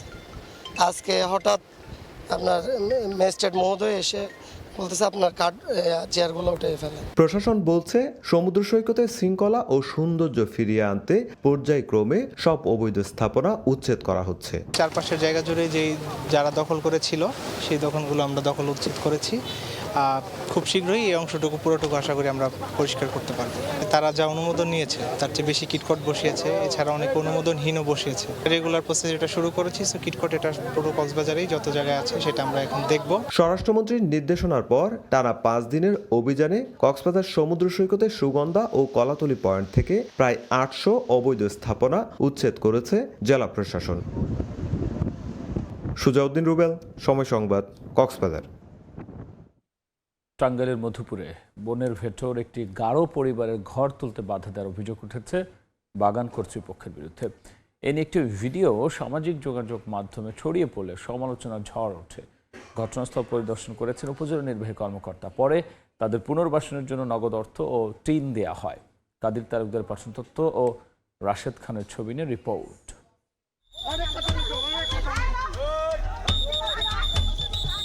সম্প্রতি টাঙ্গাইলের মধুপুর বনে একটি গারো পরিবারকে উচ্ছেদ শিরোনামে একটি ভিডিও ভাইরাল হয়। ভিডিওতে দেখা যায় বাড়ি রক্ষায় রাবার বাগানের নিরাপত্তা কর্মীদের সঙ্গে বাসিন্দাদের বাগবিতণ্ডা। এক পর্যায়ে এক নারীর ওপর মারমুখো হন নিরাপত্তা কর্মীরা। ভুক্তভোগী পরিবার ও এলাকাবাসী জানান, বনের কালাপাহাড় এলাকায় একটি গারো পরিবার নতুন করে ঘর তোলার চেষ্টা করে। 9 মার্চ রাবার বাগান কর্তৃপক্ষ ঘর তুলতে বাধা দেয়। এ নিয়ে তৈরি হয় উত্তেজনা, হেনস্থা করা হয় পরিবারটির সদস্যদের। এ ঘটনার একটি ভিডিও সামাজিক যোগাযোগ মাধ্যমে ছড়িয়ে পড়লে সমালোচনা ঝড় ওঠে। অনেকদিন ধরে ওনারা বসবাসরত আছেন, তো একটা ম্যানেজার হঠাৎ করে কোনো বিনা নোটিশে, ঠিক আছে, অতর্কিতভাবে হামলা চালায়, একটা পরিবারকে উচ্ছেদ করে একটা পায়তারা চালায়। বড় অঙ্কের টাকা আবদার করেছে, সে টাকা দিতে পারে নাই বিধায় এ আমাদের প্রতিচ্ছেদ ঘটনা ঘটেছে। দেখাতে পারে নাই যে আদিবাসীরা বন ধ্বংস করে খেয়েছে। পাতা বেশা 10,000 টাকা 1 লাখ এরকম নিব না নেওয়ার পরে ওরা আমার হামলা দিয়া অফিস থেকে লোকজন নিয়ে আমার ঘর বাড়ি করছে। ধাক্কা মারলো, ধাক্কা পরে আমার গামছা দিয়া ধাক্কা মেরে আমার মারবার চাইছিল। পরে আমি আবার নাঠি নিয়ে উঠছি। হ্যাঁ, তুমি করে কে হুকুম দিছে, কে তুমি করে এত পাওয়ার দিছে। খবর পেয়ে ঘটনাস্থল পরিদর্শন করেন উপজেলা নির্বাহী কর্মকর্তা। ভুক্তভোগী পরিবারের সঙ্গে দেখা করে ঘটনার জন্য দুঃখ প্রকাশ করেন তিনি। পাশাপাশি তাদের পুনর্বাসনের জন্য 2 বান্ডিল টিন, নগদ 6,000 টাকা এবং ঘর তৈরির সরঞ্জাম বাবদ সমস্ত ব্যয় বহনের প্রতিশ্রুতি দেন তিনি। ইতিমধ্যে এটা সমাধান হয়ে গেছে, এটা নিয়ে আর কোনো সমস্যা নেই। তারা তাদের বক্তব্য আপনি নিতে পারেন, আসলে তারা যেভাবে আছে সেভাবেই থাকবে। ভুক্তভোগী পরিবারটি ওই এলাকায় গত 8 বছর ধরে বসবাস করে। সময় সংবাদ, টাঙ্গাইল। বরিশাল শেরেবাংলা মেডিকেল কলেজ হাসপাতালে ভুয়া চিকিৎসায় 2 রোগীর মৃত্যুর ঘটনায় স্বপ্রণোদিত হয়ে তদন্ত করেছেন আদালত। অপরদিকে হাসপাতাল গঠিত তদন্ত কমিটি নির্ধারিত সময় 1 কর্মদিবসে তাদের তদন্ত কার্যক্রম শেষ করেছে। বিভাগীয় গুরুদণ্ডের বিচারের আওতায় আনতে সুপারিশপত্র জমা দিয়েছে বলে জানিয়েছেন হাসপাতাল পরিচালক। দক্ষিণাঞ্চলের প্রধান চিকিৎসা সেবা কেন্দ্র বরিশাল শের-ই-বাংলা মেডিকেল কলেজ হাসপাতাল, কিন্তু বছরের পর বছর ধরে এখানে অব্যবস্থাপনা, চিকিৎসার অবহেলার অভিযোগ যেন পিছু ছাড়ছে না। যার সবশেষ বলি, গত রোববার অ্যান্টিবায়োটিক ওষুধ ভেবে নার্স ভুল করে অ্যানেস্থেসিয়া ইঞ্জেকশন পুশ করায় 5 মিনিটের ব্যবধানে 2 রোগীর মৃত্যু হয়। এরকম তো হয় না, চাকরির লাইফে 26 বছর বয়স, চাকরি কোনোদিন তো হয় না এরকম। রাত্রে 2টায় রুগী আসছে, সেই রুগীটা আমি ম্যানেজ করছি। এই ঘটনায় তীব্র ক্ষোভ ছড়িয়ে পড়ে সাধারণ মানুষের মাঝে। গণমাধ্যমের প্রচারিত সংবাদ আমলে নিয়ে এ ঘটনার প্রেক্ষিতে সোমবার বরিশালের অতিরিক্ত চিফ মেট্রোপলিটন ম্যাজিস্ট্রেট আদালতের বিচারক KM শরিয়তুল্লাহ স্বপ্রণোদিত হয়ে তদন্তের আদেশ দেন। আদালত স্বপ্রণোদিত একটা নির্দেশনা প্রদান করেছেন এবং উক্ত চিকিৎসা অবহেলা মৃত্যুজনিত ঘটনার বিষয়ে অনুসন্ধানপূর্বক তদন্ত প্রতিবেদন দাখিল করার জন্য বরিশালের মাননীয় পুলিশ কমিশনার মহোদয়কে নির্দেশ প্রদান করেছেন। আদালত স্বপ্রণোদিত হয়ে তদন্তের আদেশ দেয়ায় সাধুবাদ জানিয়েছে সাধারণ মানুষও। চাইছেন স্বাস্থ্য খাতের দুরবস্থা দূর হোক। তার জীবনের যে ক্ষতি, তার পরিবার যে ক্ষতি হয়ে গেল, এই ক্ষতি আমরা কি দিয়ে আমরা পূরণ করব? আমরা চাই দেশের এই স্বাস্থ্য বিভাগের এই যে স্বাস্থ্যর যে অব্যবস্থাপনাটা এটা নির্মূল হোক। আদালতের আইনি উদ্যোগকে স্বাগত জানিয়ে বরিশাল শেরে বাংলা মেডিকেল কলেজ হাসপাতালের পরিচালক বলেন, তাদের 3 সদস্যের তদন্ত কমিটির কাজ শেষ হয়েছে। মলিনা সিস্টার যে দিয়েছেন উনি ভুলটা করছেন, সুতরাং দায়টা ওনারই আসলে পুরোপুরি দেয়, উনি না দেখে হয়তো বা ভুল করছে। আমি গুরুদণ্ডের পক্ষে বলেছি, এখন এটা তাদের যে অধিদপ্তর আছে ওনার এটাই। গত 5 বছরে বরিশাল শেরে বাংলা মেডিকেল কলেজ হাসপাতালে ভুল চিকিৎসায় অন্তত 20 জনের অধিক মানুষের মৃত্যুর খবর পাওয়া গেছে। অপূর্ব অপু, সময় সংবাদ, বরিশাল। 3 মাসেরও বেশি সময় ধরে ওষুধ নেই ঠাকুরগাঁওয়ের কমিউনিটি ক্লিনিকগুলোতে। ফলে গ্রামাঞ্চলের দরিদ্র মানুষ সরকারি সেবা থেকে বঞ্চিত হচ্ছে। বেশিরভাগ রোগীকেই ফিরতে হচ্ছে খালি হাতে। এ কারণে অনেকটা অলস সময় পার করছেন স্বাস্থ্যকর্মীরা। তবে দ্রুতই এই সংকট সমাধানের আশ্বাস সিভিল সার্জনের। রুবেল ইসলামের ছবিতে জিয়াউর রহমান বকুলের রিপোর্ট। প্রান্তিক পর্যায়ে স্বাস্থ্যসেবা নিশ্চিতে প্রতিটি ইউনিয়নে স্থাপন করা হয় কমিউনিটি ক্লিনিক। এসব ক্লিনিক থেকে গ্রামের বাসিন্দারা বিভিন্ন রোগের 22 প্রকার ওষুধ পান বিনামূল্যে। তবে ঠাকুরগাঁয়ের কমিউনিটি ক্লিনিকগুলোতে ওষুধের সরবরাহ বন্ধ গত 3 মাস ধরে। সংশ্লিষ্টরা বলছেন, হাতে গোনা 3 থেকে 4 প্রকার ওষুধ ক্লিনিকে আছে, যার চাহিদা তুলনামূলক কম। এ কারণে অনেকটা অলস সময় পার করছেন হেলথ কেয়ার প্রোভাইডাররা। জ্বর, সর্দি, কাশি, গ্যাসের ওষুধ, অন্যান্য যে সেবাগুলো দরকার সেটা আমরা দিতে পারতেছি না, কিন্তু মানুষ আমাদের কাছে আসতেছে, তাই আমরা স্বাস্থ্য শিক্ষা দিচ্ছি। এখন নতুন সরকার আসলো, আমরা খুব খুশি এই সরকারের কাছে।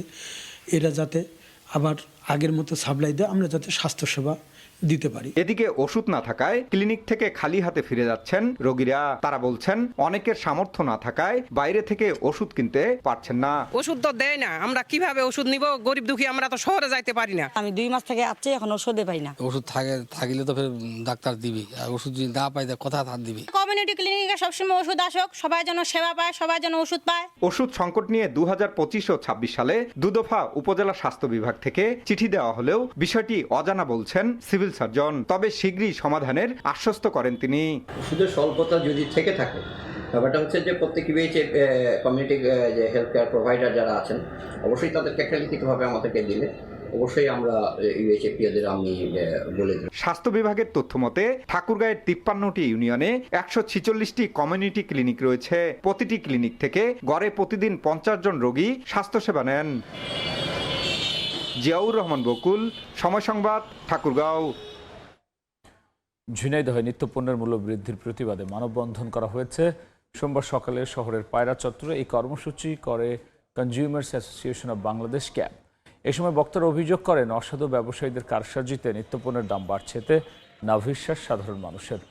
বাজার নিয়ন্ত্রণে প্রশাসনের কার্যকর পদক্ষেপ এবং ভোক্তা অধিকার নিশ্চিতে আরও তদারকির দাবি জানান তারা।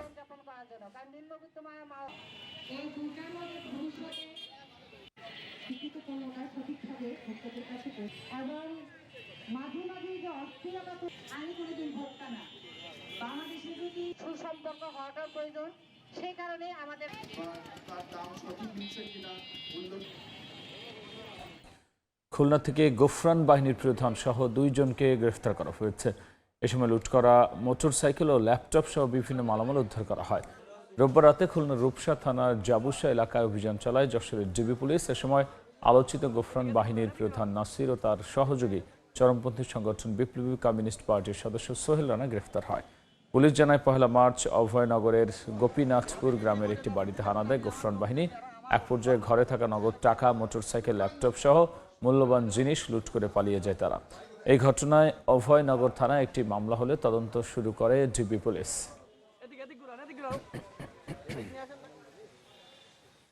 নদীতে প্রবাহ নেই, টিউবওয়েলে মিলছে না পানি, মাটির নিচে গর্ত খুঁড়ে মেশিন স্থাপন করে সেচের পানি সংগ্রহ করছে কৃষক। এমন পরিস্থিতি মোকাবেলা করছে করতা নদীর কোলে গড়ে ওঠা জনপদ গোবিন্দগঞ্জের ৬ ইউনিয়নের লাখ লাখ মানুষ। গাইবান্ধা থেকে হেদায়েতুল ইসলাম বাবুর রিপোর্ট। জমিতে সেচ দেওয়ার জন্য প্রায় ২ মানুষ গর্ত খুঁড়ে শ্যালো মেশিন স্থাপন করেছেন বর্গাচাষী মিনারুল ইসলাম। ভূগর্ভস্থ পানির স্তর নিচে নেমে যাওয়ায় মিনারুলের মতো গোবিন্দগঞ্জের অসংখ্য কৃষক এভাবেই সেচ দেন ফল ফসলে। সমতল থেকে প্রায় ১৫ ফিট মাটির নিচে গর্ত খুঁড়ে শ্যালো মেশিন স্থাপন করার পর সেচের জন্য পানি তুলতে হচ্ছে কৃষককে। গাইবান্ধার গোবিন্দগঞ্জের বেশ কিছু এলাকায় কৃষকদের এমন দুর্ভোগ বেশ কবছর ধরে।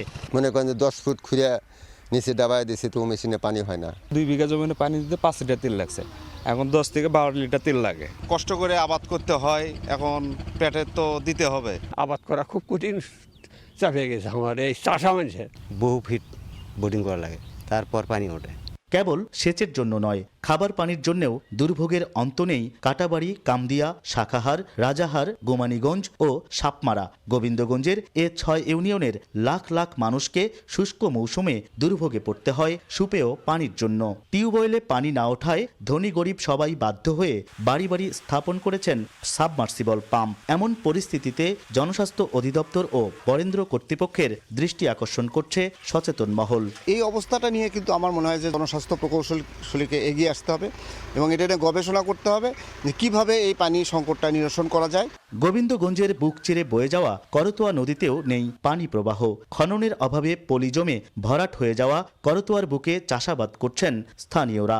কম বৃষ্টিপাত, যত্রতত্র সেচ যন্ত্র স্থাপন করে পানি উত্তোলনের ফলে এমন সংকটে পড়ছে করতোয়া নদীর তীরে গড়ে ওঠা জনপদ গোবিন্দগঞ্জ। সেচ লাইসেন্স যন্ত্রতত্ত্ব দেওয়া যাবে না, এটা একটা নির্দিষ্ট স্পেসিফাইং করে দেওয়া আছে যে একটা ডিপ টেবল থেকে বা একটা সেচ যন্ত্র থেকে আরেকটা সেচ যন্ত্রের দূরত্ব কত হবে, সেটাকে অবশ্যই মেনটেন করে আমাদের কিন্তু সেচ যন্ত্র বসাতে হবে। পুকুর পাশাপাশি বৃষ্টির পানি সংরক্ষণ করার, এই পানিগুলো যদি পর্যাপ্ত ব্যবহারের মানুষের ব্যবহারের প্রক্রিয়ায় যায়, অভ্যস্ত হয়, তাহলে আমাদের ভূগর্ভস্থ পানির লেয়ারটা নিচের দিকে যে যাওয়ার যে ধারাটা এটা ধীরে ধীরে কমে যাবে। জনস্বাস্থ্য প্রকৌশল অধিদপ্তর বলছে পরিস্থিতি মোকাবেলায় গেল 5 বছরে সরকারি অর্থায়নে সুপেয় পানির জন্য 780টি টিউবওয়েল স্থাপন করা হয়েছে। আর বরেন্দ্র কর্তৃপক্ষ 31টি পুকুর ও 3 কিলোমিটার খাল খনন করেছে। হেদায়েতুল ইসলাম বাবু, সময় সংবাদ, গাইবান্ধা। একটি ভাঙা সেতুতে যাতায়াতের দুর্ভোগে কুড়িগ্রামের নাগেশ্বরীর 3 ইউনিয়নের প্রায় 20,000 মানুষ। 9 বছর আগে বন্যায় সেতুটি ভেঙে পড়লেও স্থানীয় জনপ্রতিনিধি সহ সংশ্লিষ্ট দপ্তরের কোনো মাথা ব্যথা নেই বলে অভিযোগ স্থানীয়দের। তবে অনুমোদন সাপেক্ষে নতুন সেতু নির্মাণের আশ্বাস সংশ্লিষ্ট দপ্তরের। বাদশাহ সৈকতের তথ্য ও জামিল মিয়ার ছবিতে বিস্তারিত। খালের ওপর দুমড়ে মুচড়ে পড়ে আছে কংক্রিটের সেতু, তার ওপর দেয়া হয়েছে কাঠের পাটাতন, কিন্তু সেটিও চলাচলের অনুপযোগী। তবুও ঝুঁকি নিয়ে চলছে যাতায়াত। কুড়িগ্রামের নাগেশ্বরী উপজেলার মাদালখাল গ্রামে কচুয়ার খালের উপর 14 বছর আগে নির্মাণ করা হয় 40 ফুট দৈর্ঘ্যের সেতু। পরে 2017 সালে বন্যায় পানির তোড়ে সেতুটি দুমড়ে মুচড়ে যায়। এতে যাতায়াতের দুর্ভোগে পড়েন ভিতরবন্ধ, কালীগঞ্জ ও কেদার ইউনিয়নের প্রায় 20,000 মানুষ। যদি কোনো মানুষ অসুস্থ হয়, অ্যাম্বুলেন্স ঢোকে না, রিক্সা ঢোকে না, একটা ভ্যান ঢোকে না। মেম্বার, চেয়ারম্যান, এমপি সাহেব সবাই এসে কথা দেয়, ভোট নিয়ে যায়, বলে ব্রিজ করে দেবো। এখন যে কোন দিন দিবে সেটা আল্লাহ জানে। এই যে বৃষ্টি বাদল দিন আসবে, সবাই স্কুল যেতে পারে না। বৃষ্টি করলে আমাদের এই 5-6টা গ্রামের আমার খুব উপকার হতো। আমরা আশা করি যে বর্তমান যে সরকার হয়েছে, আমার জোর দাবি এই ব্রিজটা যেন তাড়াতাড়ি করে দিতে পারে। তবে ভেঙে পড়া সেতুর স্থলে গার্ডার সেতু নির্মাণের আশ্বাস সংশ্লিষ্ট দপ্তরের কর্মকর্তার। অধিদপ্তর থেকে আগামী দিনে যদি গার্ডার ব্রিজের প্রস্তাব আমাদের কাছ থেকে চাওয়া হয়, তাহলে আমরা অগ্রাধিকার ভিত্তিতে প্রস্তাব আকারে দিব। যোগাযোগ ব্যবস্থা সহজ করতে ভিতরবন্ধ ইউনিয়নের কচুয়ার খালে 2012 সালে নির্মাণ করা হয় 40 ফুট দৈর্ঘ্য ও 8 ফুট প্রস্থের এই সেতুটি। সময় সংবাদ, কুড়িগ্রাম। মাদারীপুর মহাসড়কের পাশ থেকে উদ্ধার হয়েছে অজ্ঞাত ব্যক্তির মরদেহ। সোমবার সকালে শিবচরের ঢাকা-ভাঙ্গা এক্সপ্রেসওয়ের পাশ থেকে মরদেহটি উদ্ধার করা হয়। পুলিশ জানায়, খলিফা কান্দি এলাকায় অজ্ঞাত ব্যক্তিকে পড়ে থাকতে দেখলে 999-এ ফোন দেন স্থানীয়রা। হাইওয়ে থানা পুলিশ ঘটনাস্থলে পৌঁছে অজ্ঞাত ব্যক্তিকে উদ্ধার করে শিবচর উপজেলা স্বাস্থ্য কমপ্লেক্সে নিয়ে যায়। সেখানে চিকিৎসক তাকে মৃত ঘোষণা করে।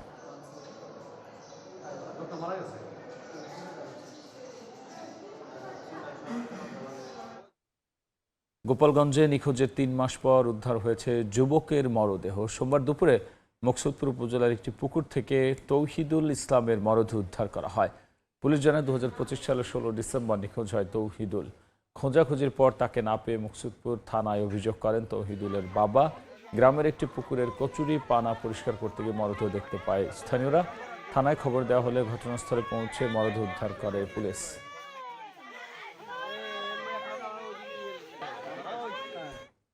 কিশোরগঞ্জে আলাদা সড়ক দুর্ঘটনায় 2 কিশোর সহ 5 জন নিহত হয়েছে।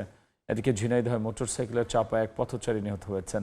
সোমবার সকালে কটিয়াদি উপজেলায় একটি ট্রাক নিয়ন্ত্রণ হারিয়ে এক যুবককে চাপা দিলে ঘটনাস্থলে মৃত্যু হয় তার। এদিকে শহরের নীলগঞ্জ মোড়ে নিয়ন্ত্রণ হারিয়ে ছিটকে পড়ে একটি মোটরসাইকেল। এ সময় গুরুতর আহত হয় চালক সহ আরও 2 কিশোর। তাদের উদ্ধার করে হাসপাতালে নেওয়া হলে স্কুল ছাত্র ইরফান ও নৌশাদকে মৃত ঘোষণা করেন চিকিৎসক। এছাড়াও সদর উপজেলার 1400 এলাকায় অটো রিকশাকে বাস চাপা দিলে প্রাণ হারান এক নারী। এছাড়াও বিন্নাটি এলাকায় মোটরসাইকেলের চাপায় এক শিশু নিহত হয়। এদিকে ঝিনাইদহ শহরের চুয়াডাঙ্গা বাস স্ট্যান্ড এলাকায় মোটরসাইকেলের চাপায় মারা যান এক বৃদ্ধ।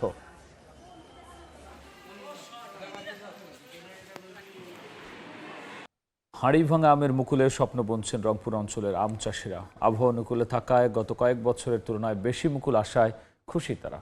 বর্তমানে বাগানগুলোতে চলছে নিবিড় পরিচর্যা। কৃষি বিভাগ বলছে বাগানীদের সব ধরনের পরামর্শ দেওয়া হচ্ছে। সবকিছু ঠিক থাকলে এবার 300 কোটি টাকার এই আম বিক্রির সম্ভাবনা রয়েছে। তারিকুল ইসলামের ক্যামেরায় আব্দুর রশিদ জীবনের রিপোর্ট। রংপুরের পদাগঞ্জ এলাকার আমবাগানী ইদ্রিস আলী 3 বছরের জন্য প্রায় 4000 হাড়িভাঙা আম গাছের বেশ কয়েকটি বাগান 25 লাখ টাকা ইজারা নিয়েছেন তিনি। এবার আমের মুকুল দেখে বেশ আশাবাদী তিনি। বর্তমানে প্রতিটি গাছে নিবিড় পরিচর্যায় ব্যস্ত এই বাগানি। দানা যেন আক্রমণ না, কোনো পোকা মাকড় আক্রমণ করতে না পারে সেই বিধে আমরা স্প্রে দিতেছি। ইনশাল্লাহ এবার মুকুল যাহা হারে আসছে ইনশাল্লাহ ভালো ফলন আশা করি। ইদ্রিস আলীর মতো রংপুর অঞ্চলের প্রায় 12,000 বাগান মালিকের ব্যস্ততা এখন বাগান পরিচর্যায়। আবহাওয়া অনুকূলে থাকায় মুকুলও এসেছে বেশ। ভালো দাম পেলে গেল বছরের তুলনায় দ্বিগুণ লাভের প্রত্যাশা তাদের। এবার তো প্রচুর মুকুল আলছে, আম আশা করা যায় ভালো হবে। মোলটে খুব সুন্দর আলছে, এখন এই ব্যবসা খুব সুন্দর হইবে। এবার কোনো ঝড় বৃষ্টি ঝড় না হয় তাহলে আশা করা যায় গতবার ফলন বেশি হবে। কৃষি বিভাগ বলছে হাড়িভাঙার উৎপাদন বাড়াতে আম বাগানীদের সব ধরনের পরামর্শ দেয়া হচ্ছে। মুকুল এসছে, ফোটেনি, এরকম পর্যায়ে মটর দানার সমান হলে এবং মার্বেল গুটি যখন আকার ধারণ করবে তখন এই 3টি স্টেজে যেন একটি ছত্রাকনাশক এবং একটি কীটনাশক স্প্রে করা যায়, এই পরামর্শগুলো মূলত আমরা দিয়ে যাচ্ছি। চলতি মৌসুমের অপর কৃষি অঞ্চলে 2556 হেক্টর জমিতে হাড়িভাঙা আমের উৎপাদন লক্ষ্যমাত্রা ধরা হয়েছে প্রায় 38,000 মেট্রিক টন। গত কয়েক বছরের তুলনায় এবার হাড়িভাঙার বাম্পার ফলনের আশা কৃষকদের। আর সঠিক বাজার পেলে এবার এই আমের বাণিজ্যের আকার 300 কোটি টাকা ছাড়িয়ে যেতে পারে বলে আশা কৃষি বিভাগের। আব্দুর রশিদ জীবন, সময় সংবাদ, রংপুর। টানা 2 মাস সংগ্রহ প্রক্রিয়াজাত কারখানা বন্ধ থাকার পর পঞ্চগড় সহ উত্তরাঞ্চলে শুরু হয়েছে সমতলের কাঁচা চা পাতা সংগ্রহ। মৌসুমের শুরুতেই দাম ভালো পাওয়ায় খুশি চাষিরা। গত 8 বছরের মধ্যে এবারই সর্বোচ্চ দামে বিক্রি হচ্ছে চা পাতা বলছেন সংশ্লিষ্টরা। তবে চা বাগানগুলোর জন্য আলাদাভাবে সার বরাদ্দ না থাকায় দুশ্চিন্তায় চাষিরা। রাহাত হোসেন রাফির তোলা ছবিতে সোহাগ হায়দারের রিপোর্ট। বছরের শুরুতে টানা 2 মাস সমতলের চা বাগানে পুডিং কার্যক্রম পরিচালনার পাশাপাশি প্রক্রিয়াজাত কারখানা বন্ধ ছিল। মার্চের শুরু থেকে পঞ্চগড় সহ দেশের উত্তরাঞ্চলের জেলাগুলোতে আবারও শুরু হয়েছে কাঁচা চা পাতা সংগ্রহ কার্যক্রম। পরিচর্যার পাশাপাশি পাতা উত্তোলনে ব্যস্ত সময় পার করছেন চাষিরা। মৌসুমের শুরুতেই চায়ের দামে এসেছে বড় সুখবর। গত 8 বছরের মধ্যে এবারই সর্বোচ্চ দামে বিক্রি হচ্ছে কাঁচা চা পাতা। গেলবারে কেজি প্রতি 25 থেকে 35 টাকায় বিক্রি হলেও বর্তমানে 38 থেকে 40 টাকা দরে বিক্রি হচ্ছে।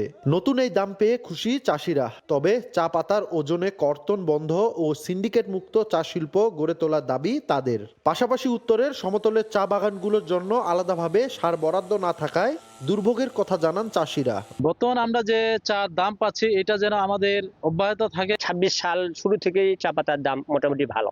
এখন যে দাম যাচ্ছে তাতে ৩৮-৪০ টাকা, এটা আমাদের জন্য অনেক ভালো। বাংলাদেশ চা বোর্ডের তথ্য বলছে ২০২৫ সালে উত্তরাঞ্চলের ৫ জেলায় উৎপাদিত হয়েছে ২,২,৪২,০৫২ কেজি চা, যা আগের বছরের তুলনায় প্রায় ৫৮,৫১,০০০ কেজি বেশি। তারা যদি পাতার মান ঠিক রাখে এবং পাতা মানসম্পন্ন পাতা যদি ফ্যাক্টরিতে মানসম্পন্ন পাতা সরবরাহ করে, সেক্ষেত্রে কিন্তু আমরা ভালো চা তৈরি করতে পারবো এবং ভালো চা তৈরি করলে অবশ্যই আমরা তো ভালো দাম পাবো। কারখানা কর্তৃপক্ষ জানায় চাষিদের উদ্যোগে বর্তমান সময়ে ২০১৭-১৮ সালের চায়ের স্বর্ণযুগ আবারও এসেছে। আর চা বোর্ড বলছে কাঁচা চা পাতার গুণগত মান নিশ্চিত করতে পারলে পাতার দাম ভালো পাবেন চাষিরা। সবুজ চা পাতার দাম কেজি প্রতি দাম যদি গত বছরের মতো থাকে বা তার চেয়ে ভালো থাকে, তাহলে আশা করা যায় যে গত বছর ২০২৫ সালের উৎপাদনকেও ২০২৬ সাল অতিক্রম করবে বলে আমরা আশা করছি। চা বোর্ডের তথ্য অনুযায়ী সিলেট ও চট্টগ্রামের পর উত্তরাঞ্চল এখন দেশের তৃতীয় বৃহত্তম চা অঞ্চল হিসেবে পরিচিত। তবে উৎপাদনের দিক থেকে টানা পঞ্চমবারের মতো দ্বিতীয় অবস্থানে রয়েছে এই অঞ্চলটি। সোহাগ হায়দার, সময় সংবাদ, পঞ্চগড়। পরপর 2 মৌসুম আলু আবাদে লোকসান হওয়ায় চরম বিপাকে নীলফামারীর অঞ্চলের চাষিরা। বর্তমানে বাজারে আলুর দাম 8 থেকে 10 টাকা, যা উৎপাদন খরচের অর্ধেকেরও নিচে। তবে আগামীতে রফতানিযোগ্য আলু আরও উচ্চ মূল্যের ফসল আবাদে কৃষকদের উৎসাহিত করছে কৃষি বিভাগ। মোহাম্মদ সোহেলের ছবিতে শাকির হোসেন বাদলের রিপোর্ট। দাম বাড়ার অপেক্ষায় অনেক কৃষক দেরি করে জমি থেকে আলু তুলছেন। হতাশা থাকলেও আলু তোলা, বাছাই ও বস্তা বোঝাই করার কাজে ব্যস্ত তারা। আবার অনেকে আলু নিয়ে অপেক্ষা করছেন হিমাগারের সামনে।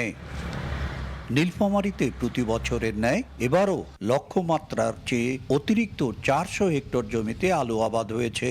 উৎপাদন হওয়ার সম্ভাবনা প্রায় 5.5 লাখ মেট্রিক টন, কিন্তু বাজারে আলুর দাম কেজি প্রতি 6 থেকে 8 টাকা পর্যন্ত। এ সময় আলু বিক্রি করলে আবাদ খরচের অর্ধেকও ঘরে উঠে আসবে না বলে দাবি কৃষকের। আলু বীজ কিনছি 35 থেকে 37 টাকা, এখন আমাদের আলু মাঠে 10 টাকা 9 টাকা বলতেছে। সারের দাম বেশি, ওষুধের দাম বেশি, কিষানের দাম বেশি, এখন আবাদ করলেও আলুর দাম নাই, গ্রাহক নাই। এদিকে পরবর্তী আবাদের জন্য অনেকে আলু বিক্রি করলেও বেশিরভাগ কৃষক ছুটছেন হিমাগারে, কিন্তু সেখানেও বিড়ম্বনা। এই সকাল থেকে আসি এই পর্যন্ত বাইরে আসি ভ্যান ধরি, এখনো দাঁড়িয়ে আসি, আলু নেয় না। না পাইছি ফেলে দিবার, না পাইছি কলেস্টার থুবার। না, আলু তো এখন আসবেই, যেহেতু আমাদের ক্যাপাসিটি হলো 1,75,000, আমরা পাইলাম তো কি বলছো 35,000 বস্তা। দেখা যায় এখনো কত বস্তা লাগে, এটা তো আমরা আলু নিতেই হবে। যদি আরো 2 মাসও নিতে হয় তারপর নিতে হবে আলু। তবে ক্ষতির হাত থেকে বাঁচতে রপ্তানিযোগ্য আলু আবাদ সহ একই জমিতে উচ্চ মূল্যের ফসল আবাদ করতে কৃষকদের উৎসাহিত করছে কৃষি বিভাগ। করে আলুর জমিতে যদি আরো উচ্চ মূল্যের ফসলগুলো যদি তারা করে, কিছু কিছু সবজি আছে যেগুলো অনেক হাই ভ্যালু উচ্চ মূল্যের ফসল, সেগুলো যদি আবাদ করে আলুর সাথে সাথে, তাহলে কিন্তু যদি আলুতে যদি কোনো সময় তাদের যদি কোনো ক্ষতি দামটা কম হয়ে থাকে, সেই দামটা কিন্তু তারা পুষিয়ে নিতে পারে। কারণ এই আলু থেকে আমরা অনেক আমাদের বাই প্রোডাক্ট তৈরি হয়, বিশেষ করে স্টার্চ, ফ্লেক্স, চিপস, এগুলো যদি আমরা তৈরি করতে পারি এবং এই জন্য যদি ইন্ডাস্ট্রি গ্রো হয়, তাহলে কৃষকরা কিন্তু সারা বছরই আলুর ভালো দাম পাবে। এবার জেলায় 22,000 হেক্টর জমিতে আলু আবাদ হয়েছে। এর মধ্যে ফসলটি আগাম আবাদ হয়েছে 8,000 হেক্টর জমিতে। শাকির হোসেন বাদল, সময় সংবাদ, নীলফামারী। ঈদযাত্রা নির্বিঘ্ন করতে ভোলা সহ উপকূলীয় নৌপথে টহল ও সাঁড়াশি অভিযান জোরদার করেছে কোস্টগার্ড। সোমবার দুপুরে ইলিশা লঞ্চ ঘাটে অভিযান চালায় কোস্টগার্ড দক্ষিণ জোনের সদস্যরা। এ সময় যাত্রীদের নিরাপত্তা নিশ্চিত করা সহ পরিবহন ভাড়া সহনীয় পর্যায়ে আছে কিনা তা খতিয়ে দেখা হয়। পাশাপাশি যাত্রীদের সচেতন থাকার পরামর্শ দেন সদস্যরা।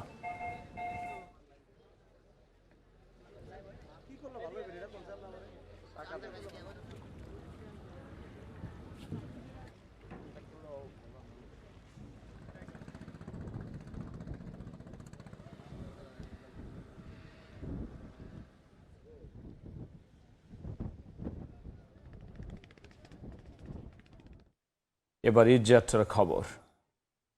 প্রিয়জনের সঙ্গে ঈদ করতে বাড়ি ফিরছেন মানুষ। ছুটির প্রথম দিনে সকাল থেকেই বাড়ছে যাত্রীদের ভিড়। এই মুহূর্তে মাওয়া পয়েন্টে আছেন নাসিরউদ্দিন উজ্জ্বল, পাটুরিয়া ঘাট এলাকায় আছেন মোহাম্মদ ইউসুফ আলী এবং টাঙ্গাইলে আছেন সহকর্মী কাদির তালুকদার।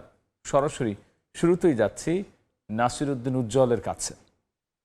ঈদে ঘরমুখো মানুষের ঢল নেমেছে এই পদ্মা সেতু ঘিরে, যে দক্ষিণাঞ্চলের প্রবেশদ্বার হিসেবে পরিচিত, সেখানে কিন্তু লম্বা লাইন পড়ে যায়। আবার মুহূর্তে কিন্তু এই লাইন শেষ হয়ে যাচ্ছে, কারণ এখানে বিশেষ ব্যবস্থা করা হয়েছে এবার।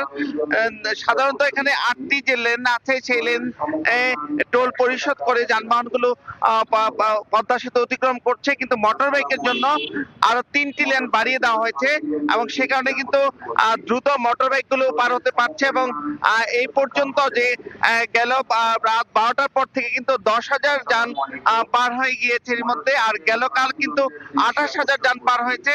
এবং পদ্মা সেতু কর্তৃপক্ষ বলছেন যে ঈদে যে ঘরমুখো মানুষের যে চাপটি পড়ে এই ছুটির দিন, প্রথম ছুটির দিন ঈদের আগে, সে কারণে কিন্তু তারা এদিকে মোকাবেলা করবার জন্য এই শুধু বুথ বাড়ানো নয়, আরো বিভিন্ন রকম প্রস্তুতি নিয়েছে। বিশেষ করে পদ্মা সেতুর যে থানার সামনে থেকেই যে লেনটি যথাযথভাবে আসতে পারে সেভাবে কিন্তু সেখানে ট্রাফিক ব্যবস্থার পাশাপাশি সেখানে নানা রকম প্রক্রিয়া শুরু তারা করেছে। এবং এই পদ্মা সেতু ঘিরে যে সুপার এক্সপ্রেসওয়ে এবং এই এক্সপ্রেসওয়ে গুলোতেও কিন্তু নানা রকম ব্যবস্থাপনা পরিবর্তন রাখা হয়েছে এবং সেখানে কিন্তু স্বাচ্ছন্দ্যে এই ঘরমুখো মানুষ বাড়ি ফিরতে পারছেন। এবং নারীর টানে যে রাজধানী ছাড়ছেন তারা বলছেন যে এই দক্ষিণাঞ্চলের প্রবেশদ্বার এই পদ্মা সেতু ঘিরে যে তাদের একটা বিশেষ আনন্দ, যে দ্রুত এই বিশাল পদ্মা পার হতে পারছে 7 থেকে 8 মিনিটের মধ্যে। একই সঙ্গে কিন্তু তারা যে এই পদ্মা সেতুর দুই প্রান্তের যে আধুনিক এক্সপ্রেসওয়ে সেটিও কিন্তু যথাযথভাবে পার হতে পারছেন। তবে এখানকার গতি কিন্তু নির্ধারণ করা হয়েছে সর্বোচ্চ 80 কিলোমিটার, এবং সেটি কিন্তু এই এক্সপ্রেসওয়ে এবং সেতুর উপর উভয় স্থানে কিন্তু 80 কিলোমিটার বেগে চলতে পারবে। তো এর চেয়ে বেশি গতি না বাড়ানোর পরামর্শ দেওয়া হয়েছে, কারণ এই দুর্ঘটনাহীন ভাবে স্বাচ্ছন্দ্যে যেন ঈদে ঘরমুখো মানুষ সবাই আনন্দে উৎসব অংশ নিতে পারে, সেই কারণে কিন্তু এই নির্দেশনা দেওয়া হয়েছে। এবং আপনারা জানেন যে এই পদ্মা সেতুর কারণে যে এখানকার বিশেষ একটি পরিবেশ তৈরি হয়েছে, সেটি কিন্তু এই ঈদকে ঘিরে এখন আরেকটু বেশি বর্ণিল হয়েছে।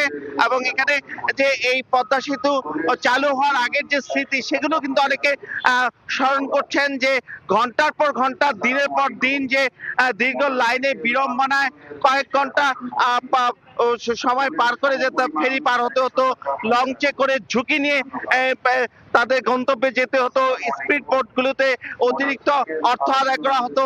এবং এই মাওয়া ঘাট ঘিরে যে নানা রকম বিশৃঙ্খলা ছিল এবং নানা রকম অতিরিক্ত অর্থ আদায়ের মহোৎসব ছিল, সেগুলো কিন্তু আর এখন নেই। এবং সে কারণে কিন্তু রাজধানী থেকে তারা বাড়ি ফিরছে সেই সংখ্যাটি দিন দিন বেড়ে যাচ্ছে। এবং তারা মনে করছেন যে রাজধানী ঢাকার সঙ্গে দক্ষিণাঞ্চলের যে একটা সেতু বন্ধন তৈরি হয়েছে পদ্মা সেতুকে ঘিরে, সেটি কিন্তু তাদের এই অঞ্চলের শুধু আনন্দ বা উৎসবে যাওয়া নয়, এখানকার গ্রামীণ অর্থনীতিতে একটি বড় পরিবর্তন হয়েছে। এবং সেটি যে শুধু সড়ক পথে যাচ্ছে শুধু তাই নয়, এই পদ্মা সেতু ঘিরে কিন্তু রেল নেটওয়ার্ক, আমরা দেখছি ট্রেনগুলোতে কিন্তু উপচে পড়া ভিড়। এবং পদ্মা সেতু পার হয়ে যে খুলনা সহ বাগেরহাট, এখানকার যে এই পদ্মা সেতুর পার হয়ে যেসব রেল নেটওয়ার্ক আছে, পুরো অঞ্চলে কিন্তু বেনাপোল মাত্র 3 ঘন্টায় পৌঁছে যাচ্ছে এবং খুলনাও কিন্তু 3 ঘন্টায় পৌঁছাতে পারছে। এবং রাজধানী ঢাকা থেকে যে ট্রেনে করে দ্রুত পৌঁছাতে পারছে, সে কারণে কিন্তু সড়ক পথের পাশাপাশি এই ট্রেন পথেও কিন্তু প্রচুর যাত্রী বাড়ি ফিরছে। এবং এখানকার যারা দায়িত্বশীল রয়েছেন তারা বলছেন যে এই ছুটি এবং ঈদের আগের যে বাড়ি ফেরার যে তাদের প্রচেষ্টা এবং সেটি স্বাচ্ছন্দ্যে করবার পাশাপাশি আবার ঈদ করে যারা রাজধানী ফিরতে পারেন সেই কর্মস্থলে ফেরার জন্য কিন্তু প্রস্তুতিগুলো রাখা হয়েছে।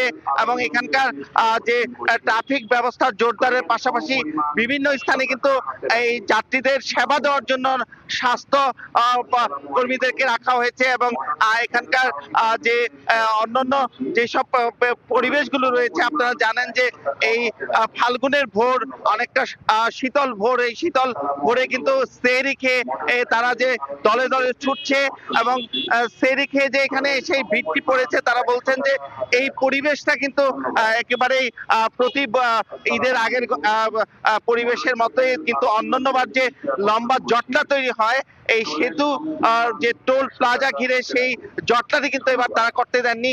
একই সঙ্গে আপনারা লক্ষ্য করছেন যে টোল বুথগুলোর মধ্যে কিন্তু এই যাত্রা শুভ হোক বলে তারা নান্দনিক ব্যানার লাগিয়েছে। ধন্যবাদ, আসসালামু আলাইকুম।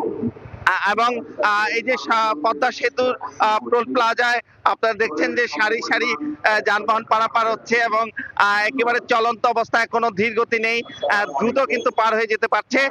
তো এই সড়ক পথ দিয়ে দক্ষিণ অঞ্চলে যাওয়ার পদ্মা সেতুর এই ছিল সবশেষ।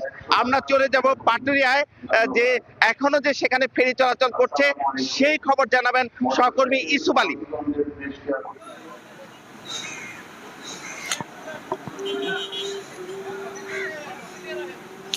ধন্যবাদ উজ্জ্বল। তো মানিকগঞ্জেও কিন্তু আসলে এই নৌপথে মানুষ ঘরে ফিরছে, আর মাত্র 2 থেকে 3 দিন বাকি রয়েছে পবিত্র ঈদের। আর ঈদকে কেন্দ্র করে কিন্তু মানুষের মধ্যে উল্লাস উদ্দীপনা কিন্তু আমরা দেখতে পাচ্ছি।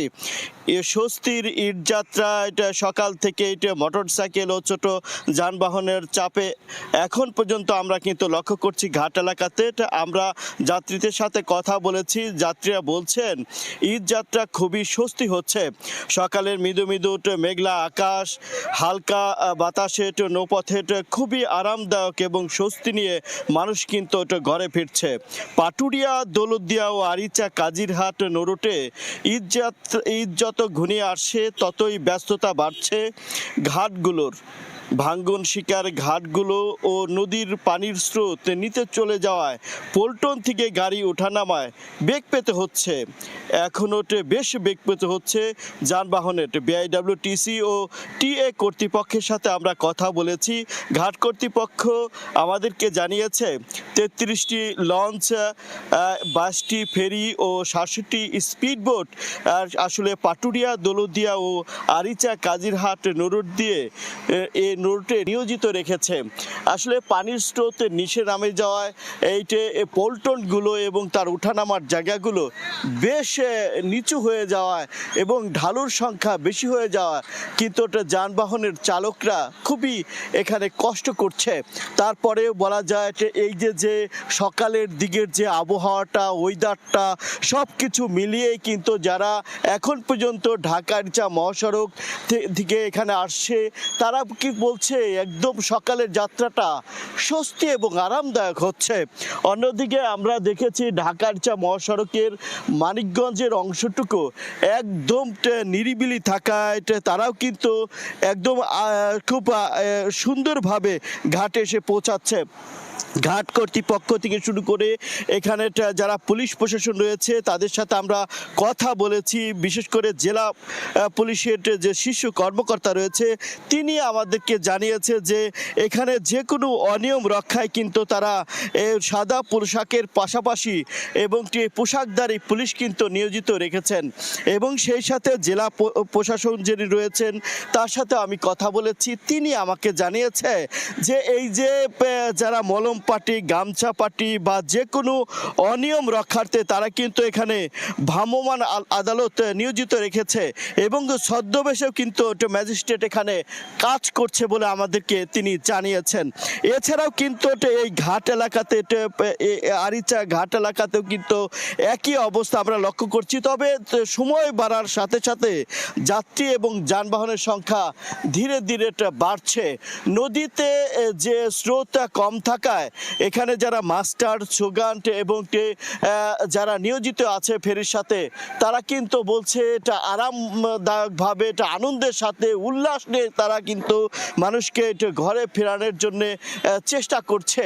এবং সব কিছু মিলিয়ে এটা আমরা যে 4 নম্বর ঘাটটিতে রয়েছি, একটু 5 নম্বর ঘাটটিতে এই মুহূর্তে কেরামত আলী লোড দেওয়া হচ্ছে। এরপরে এনায়েতপুরি নামের একটি ফেরিকে লোড দেওয়া হচ্ছে এবং ফরিদপুর গাজীপুর নামের একটি ফেরি কিন্তু লোড হচ্ছে। 3 নম্বর ঘাটে এই মুহূর্তে ভাষা শহীদ বরকত কিন্তু লোড হচ্ছে। অর্থাৎ আমরা কিন্তু দেখছি যে সবকিছু মিলিয়ে একটা আরামদায়ক এবং স্বস্তির যে ঈদযাত্রা তা কিন্তু হচ্ছে।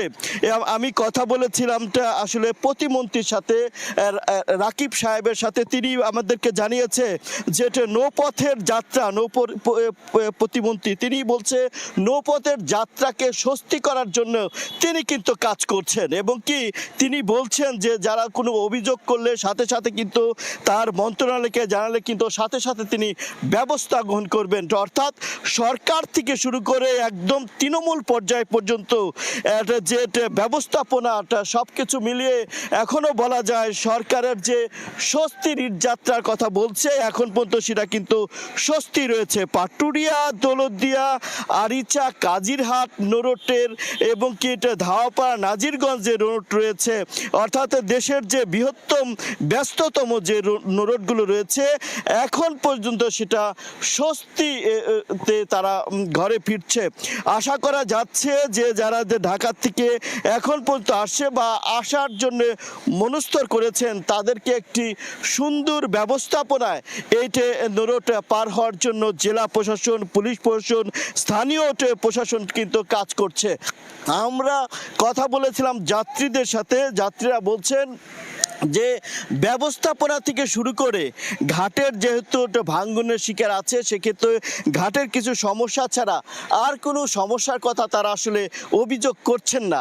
এছাড়াও কিন্তু পাটুরিয়া ঘাট এলাকাতে শৌচাগারের ব্যবস্থা করা হয়েছে, অস্থায়ী টয়লেটের ব্যবস্থা করা হয়েছে। সেই ক্ষেত্রে সব কিছু মিলিয়ে কিন্তু আমরা বলতে পারি যে একটি মেঘলা মেঘলা আকাশে এই স্বস্তির ঈদযাত্রা কিন্তু একদম খুবই আরামদায়ক হচ্ছে এবং স্বস্তি হচ্ছে। ঈদ মানে আনন্দ, ঈদ মানে খুশি, আর ঈদের খুশিটা আনন্দকে ভাগাভাগি করতে এখন মানুষ ছুটছে বাড়ির পানে। তো এই মুহূর্তে এটা আমাদের টাঙ্গাইলে রয়েছে কাদের তালুকদার, সর্বশেষ সেখানকার অবস্থা আমরা জানার চেষ্টা করব। কাদের, সেখানে অবস্থা কি? শুরু হয়েছে ঢাকা টাঙ্গাইল মহাসড়ক দিয়ে ঈদ যাত্রা। সরকারি ছুটির পর থেকেই ঢাকা টাঙ্গাইল মহাসড়ক দিয়ে উত্তরবঙ্গের 23টি জেলার যানবাহন চলাচল করছে এবং অন্যান্য সময়ের চাইতে যানবাহনের পরিমাণ বৃদ্ধি পাচ্ছে। আমরা সকাল থেকেই দেখেছি যে ঢাকা টাঙ্গাইল মহাসড়কে যানবাহনের পরিমাণ অন্যান্য সময়ের তুলনায় কিছুটা বৃদ্ধি পেতে শুরু করেছে এবং বেলা বাড়ার সাথে সাথে ক্রমেই কিন্তু যানবাহনের পরিমাণ বৃদ্ধি পাচ্ছে। আমরা দেখেছি যে ঢাকা টাঙ্গাইল মহাসড়ক দিয়ে প্রতি বছরের মতো এবারও যে উত্তরবঙ্গগামী মানুষজন রয়েছে তারা ঈদ যাত্রা শুরু করেছে এবং তারা কিন্তু যে যার মতো করেই শুরু করেছে। কেউ বাসে যাচ্ছে, আবার কেউ বা খোলা ট্রাকে করে যাচ্ছে, আবার কেউ বা নিজস্ব পরিবহন অথবা মোটরসাইকেলে করেও কিন্তু বাড়ি ফিরতে শুরু করেছে। তবে আমরা যেটি দেখেছি যে গতবারের তুলনায় এখন পর্যন্ত স্বস্তি নিয়েই কিন্তু ঘরে ফিরতে পারছেন উত্তরবঙ্গের মানুষজন। এখন পর্যন্ত ঢাকা টাঙ্গাইল মহাসড়কের কোথাও কোনো ধরনের অপ্রীতিকর ঘটনা বা কোনো যানজটের কোনো খবর আমরা এখনো পাইনি। তবে আমরা যেটি আশঙ্কা করতে পারছি সেটি হচ্ছে যে ঢাকা টাঙ্গাইল মহাসড়ক দিয়ে প্রতি বছর যে যানজট তৈরি হয়ে থাকে ঈদ আসলেই, সেই যানজট কিন্তু আমরা ক্রমেই কিন্তু এটি আশঙ্কা করছি। কারণ ঢাকা টাঙ্গাইল মহাসড়কের গাজীপুরের ভোগড়া থেকে যে 4 লেন সুবিধাটা পেয়ে থাকে সেই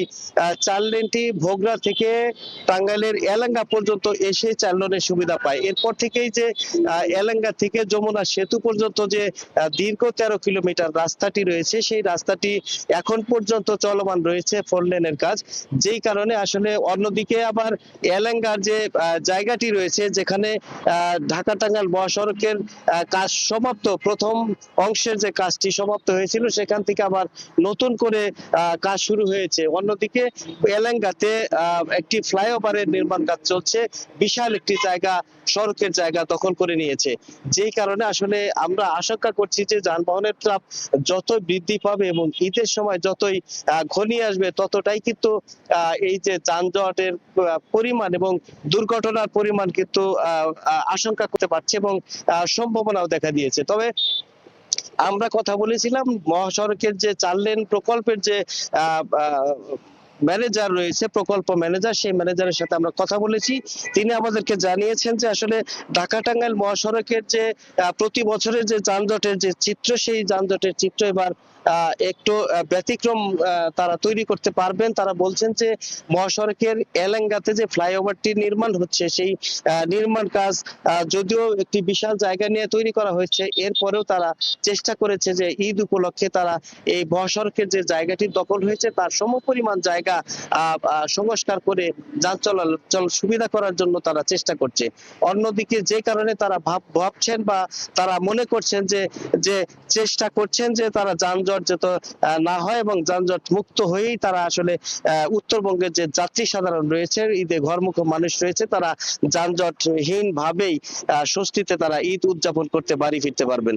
এদিকে আমরা কথা বলেছিলাম টাঙ্গাইলের যে পুলিশ প্রশাসন রয়েছে, আইন শৃঙ্খলা বাহিনী, পর্যাপ্ত আইন শৃঙ্খলা বাহিনী তারা মোতায়েন রেখেছে। তারা বলছেন যে কোনো ধরনের অপ্রীতিকর ঘটনা, যানজট সহ সকল ধরনের যে সমস্যা, সেই সমস্যা সমাধান করতে এইখানকার যে পুলিশ সুপার রয়েছেন, সেই পুলিশ সুপার ব্যবস্থা নিয়েছেন বলে আমাকে নিশ্চিত করেছেন। এবং যতই আসবে তারা বলছেন যে তারা ঢাকা থেকে, গাজীপুর থেকে টাঙ্গাইল অংশে যতগুলো পয়েন্ট রয়েছে সবগুলো জায়গায় পুলিশ মোতায়েন রেখেছেন এবং তারা নিশ্চিন্তে ঢাকা টাঙ্গাইল মহাসড়ক ব্যবহার করে উত্তরবঙ্গের 23 জেলার মানুষ ঈদ উদযাপন করতে পারবে বলে আমাদেরকে নিশ্চিত করেছেন। তো এই ছিল আমার কাছ থেকে ঢাকা টাঙ্গাইল মহাসড়কে ঈদ যাত্রার খবর। ঈদ যাত্রা সবশেষ নিয়ে আমরা সরাসরি ছিলাম টাঙ্গাইলের, আগে ছিলাম মানিকগঞ্জ এবং মুন্সিগঞ্জে।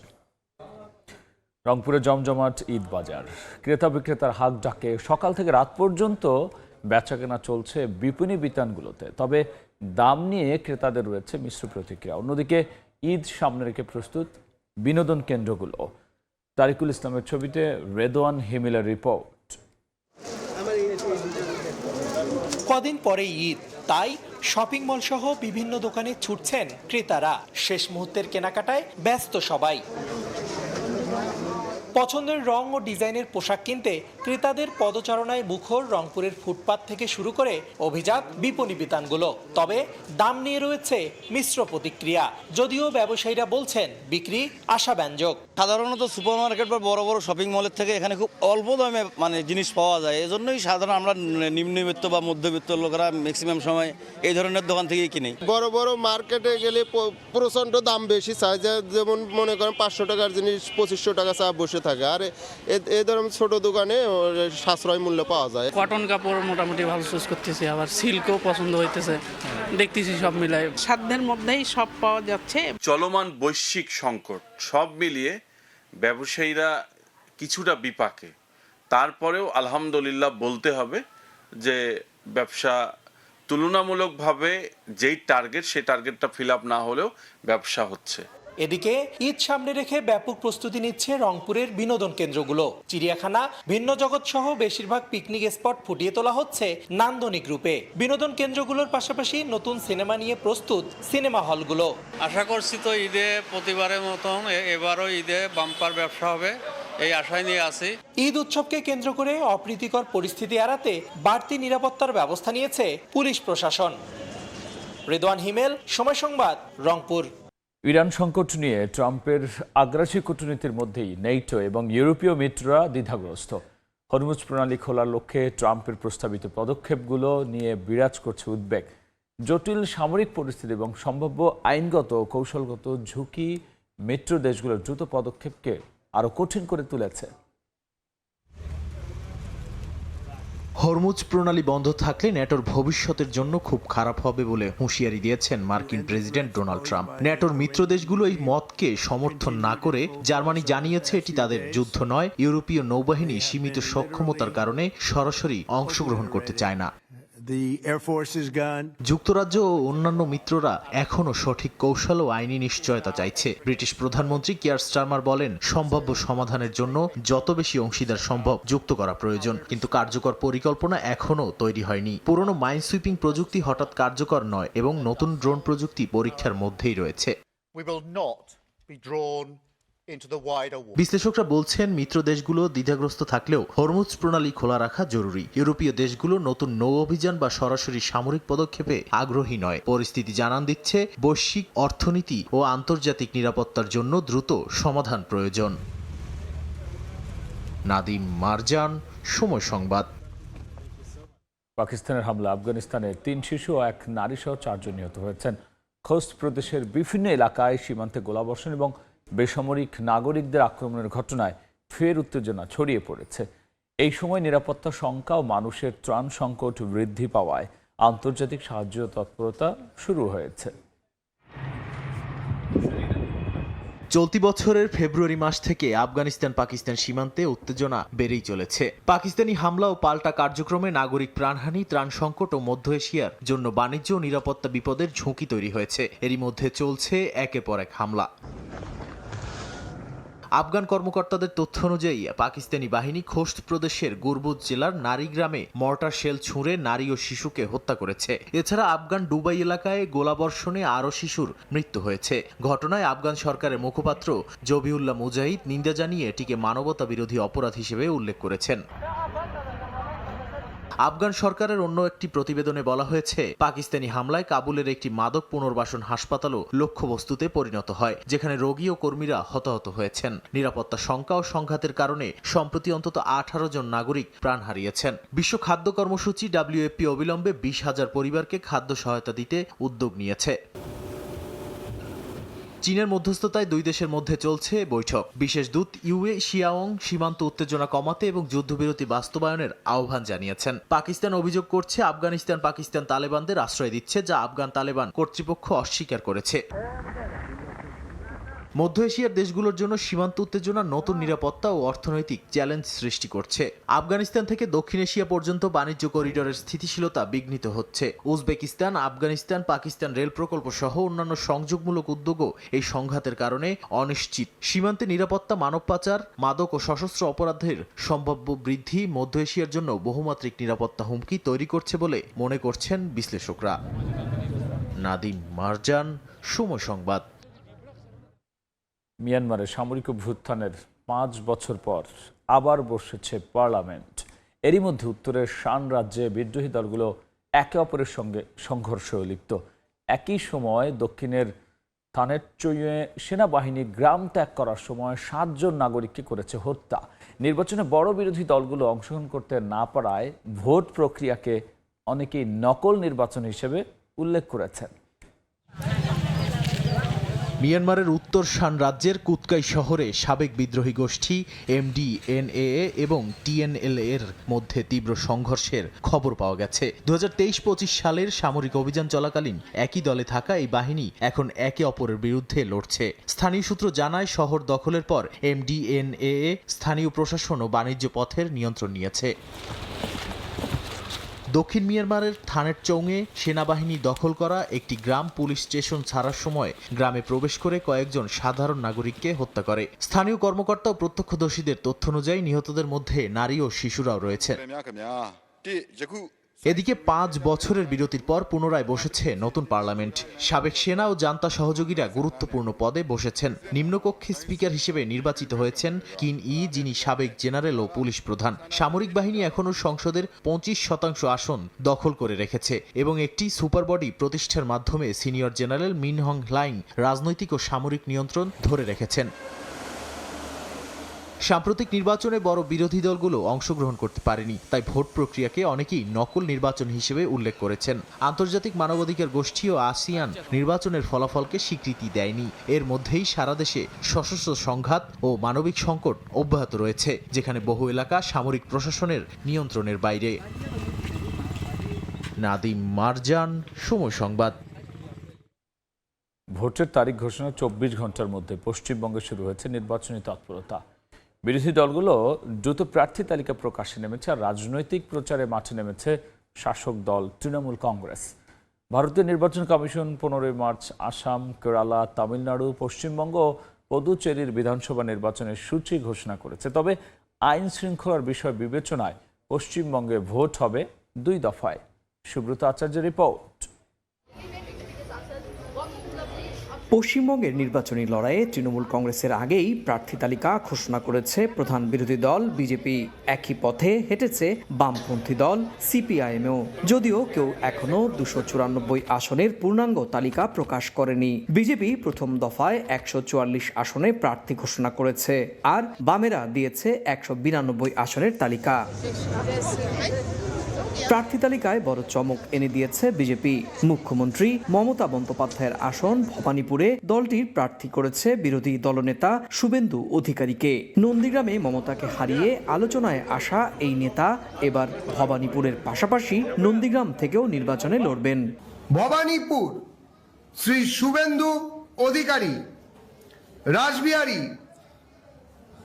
পদ্মভূষণ ডক্টর শ্রী স্বপন দাশগুপ্ত।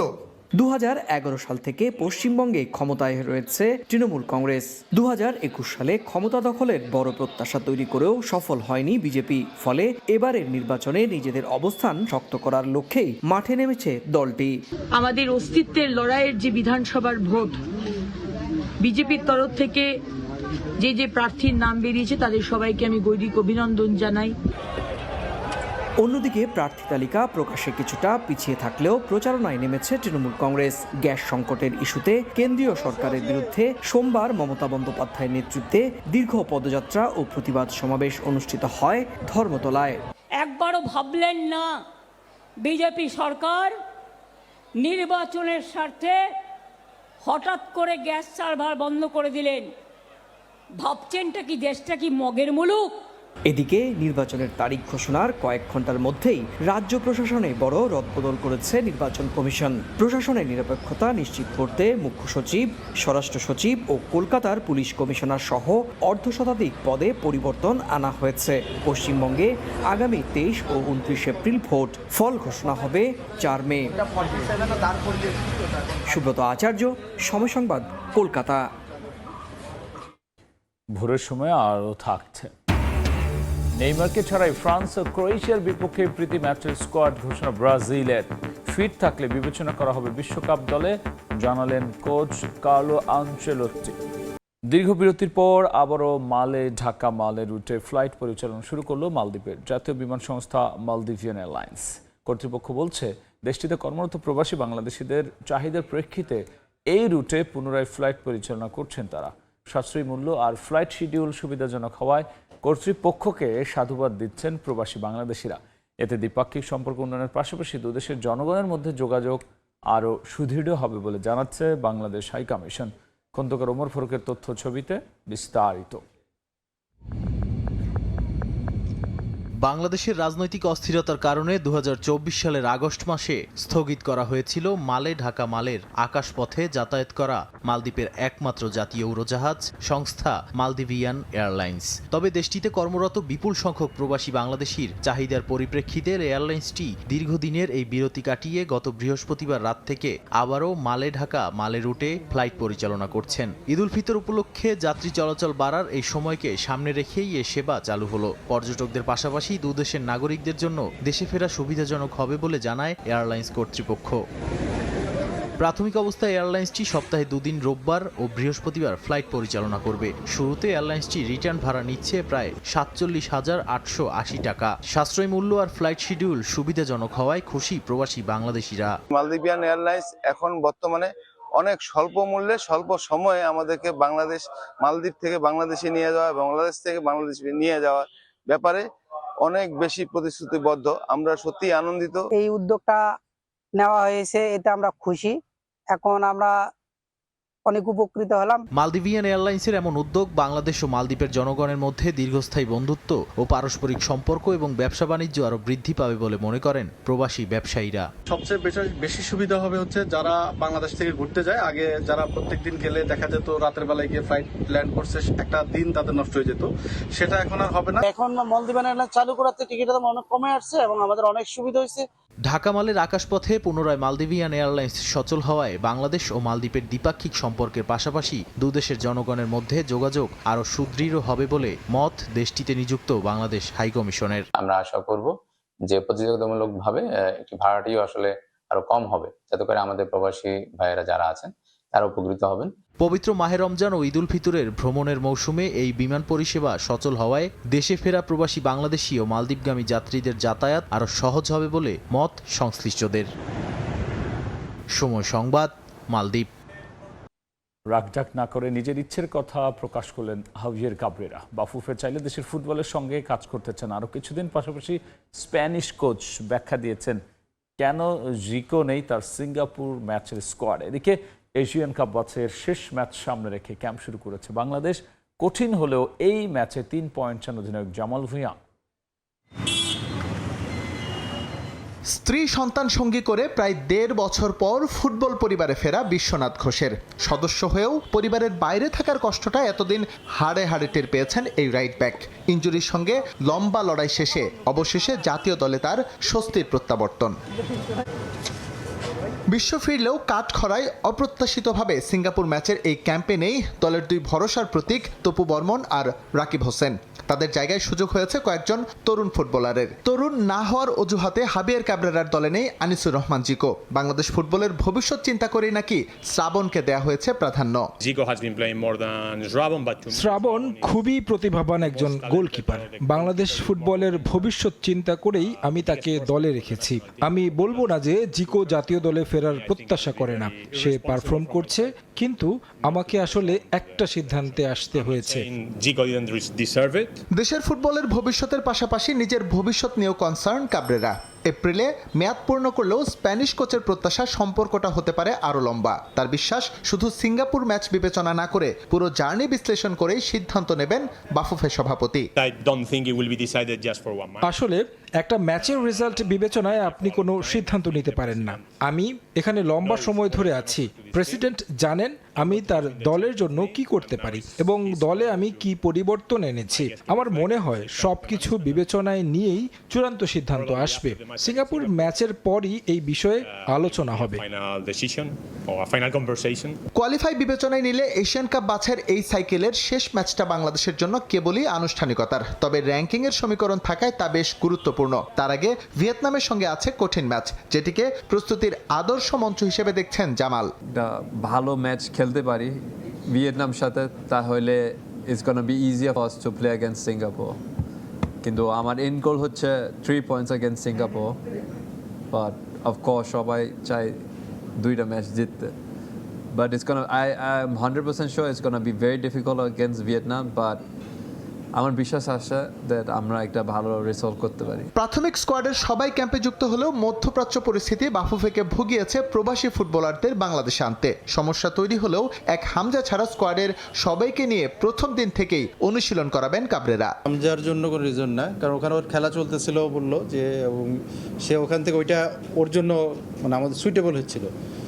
আর যেটা হলো যে ফ্লাইট তো আসলে সব জায়গায় ফ্লাইটের সমস্যা হয়েছে, সেই সমস্যার জন্য এটার অল্টারনেটিভ ওয়ে করে আমাদের আসা হয়েছে। তবে ভিয়েতনাম পাড়ি দেওয়ার আগে অনূর্ধ্ব 20 দলের সঙ্গে একটি প্রস্তুতি ম্যাচ হওয়ার কথা থাকলেও আপাতত সেটা হচ্ছে না। এসএম ইকবাল, সময় সংবাদ, ঢাকা।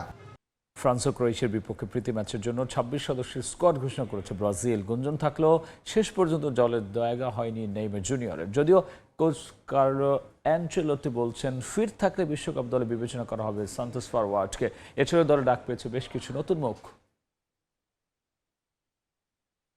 করিন্থিয়ান্সের বিপক্ষে সাও পাওলো ডার্বিতে সান্তোসের হয়ে সাদামাটা পারফরমেন্সের পরও নেইমার আশাবাদী ছিলেন ব্রাজিল দলে তিনি ডাক পাবেন। অপেক্ষায় ছিলেন নেইমার ও ব্রাজিল দলের কোটি ভক্ত।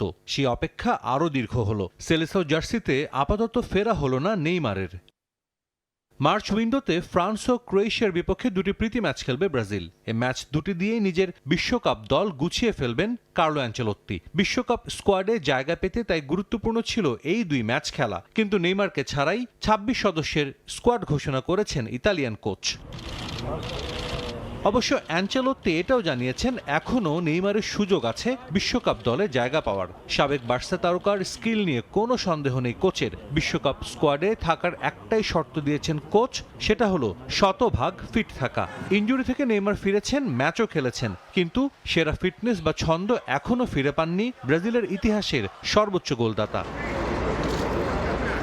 ফ্রান্স ও ক্রোয়েশিয়া ম্যাচের জন্য বেশ কিছু নতুন মুখ ডাক দিয়েছেন অ্যানচেলোত্তি। চোটের জন্য রদ্রিগো, ব্রুনো গিমারেস, মিলিতাওদের জায়গা হয়নি। অভিষেকের অপেক্ষায় থাকা 5 ফুটবলার আছেন স্কোয়াডে।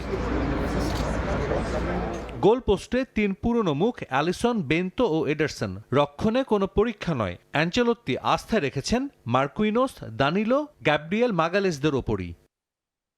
মিডফিল্ডে কাসামিরো, ফাবিনিওদের সঙ্গে ডাক পেয়েছেন গ্যালাতাসারের গ্যাব্রিয়েল সারা। আক্রমণ ভাগের নেতৃত্ব দেবেন ভিনিসিয়াস জুনিয়র। তার সঙ্গে আছেন দারুণ ছন্দে থাকা রাফিনিয়া ও মাথেউস কুনিয়া। ফিরেছেন এনরিক। এছাড়া ডাক পেয়েছেন বোর্নমাউথের রায়ান ও ব্রেন্টফোর্ডের ইগর থিয়াগো। বিশ্বকাপ শুরুর আগে 4টি প্রীতি ম্যাচ খেলবে ব্রাজিল। 26 মার্চ বোস্টনের জিলেট স্টেডিয়ামে ফ্রান্স, এর 5 দিন পর অরল্যান্ডোতে সেলেসাওদের প্রতিপক্ষ ক্রোয়েশিয়া। এছাড়া মিশর এবং পানামার মুখোমুখি হবে অ্যানচেলোত্তির দল। এই ম্যাচ দুটি অনুষ্ঠিত হবে বিশ্বকাপের আনুষ্ঠানিক দল ঘোষণার পর। আগামী 1 জুন বিশ্বকাপ খেলতে যুক্তরাষ্ট্রে যাওয়ার কথা রয়েছে 5 বারের বিশ্ব চ্যাম্পিয়নদের। এর আগে মে মাসেই রিও ডি জেনিরোর গ্রানজা কুমারী ট্রেনিং সেন্টারে শুরু হবে তাদের প্রস্তুতি। সাজিদ মুস্তাহিদ, সময় সংবাদ। এ পর্যায়ে শীর্ষ সংবাদ জানিয়ে দিচ্ছি আরও একবার। কোদাল হাতে মাটি কাটলেন প্রধানমন্ত্রী, উদ্বোধন করলেন খাল খনন কর্মসূচি। যুদ্ধের কারণে অর্থনীতি চাপে পড়লেও ধীরে ধীরে সব প্রতিশ্রুতি বাস্তবায়নের ঘোষণা। 30 বছর ধরে পানি টেনে খাই। ওয়াসার তো প্রতি মাসে মাসে টাকা নেয়, কিন্তু ওয়াসার পানি তো খাওয়া যায় না। ওনারা অফিসে বসে বসে বিল তৈরি করে এখানে আসেও না, দেখেও না, কিছু করে না। সুপেয় পানি এখনো অধরা রাজধানীবাসীর কাছে। অভিযোগ করলে উল্টো ভুতুড়ে বিলের বোঝা চাপানোর অভিযোগ ওয়াসার বিরুদ্ধে। সংকট জিয়ে দেখিয়ে নেওয়া হচ্ছে নতুন জিকির আজগার আর নফল নামাজে পবিত্র শবে কদর পালিত। আল্লাহর নৈকট্য লাভ এবং গুনাহ মাফের আশায় রাতভর ইবাদত বন্দেগী, দেশ ও বিশ্বের শান্তি কামনায় মোনাজাত। এই ছিল আমার কাছে থাকা ভোরের সময়। এরপর সকালের সময় নিয়ে যুক্ত হবেন সহকর্মী শবনব নিবিড়। রাব্বি, আপনাকে ধন্যবাদ।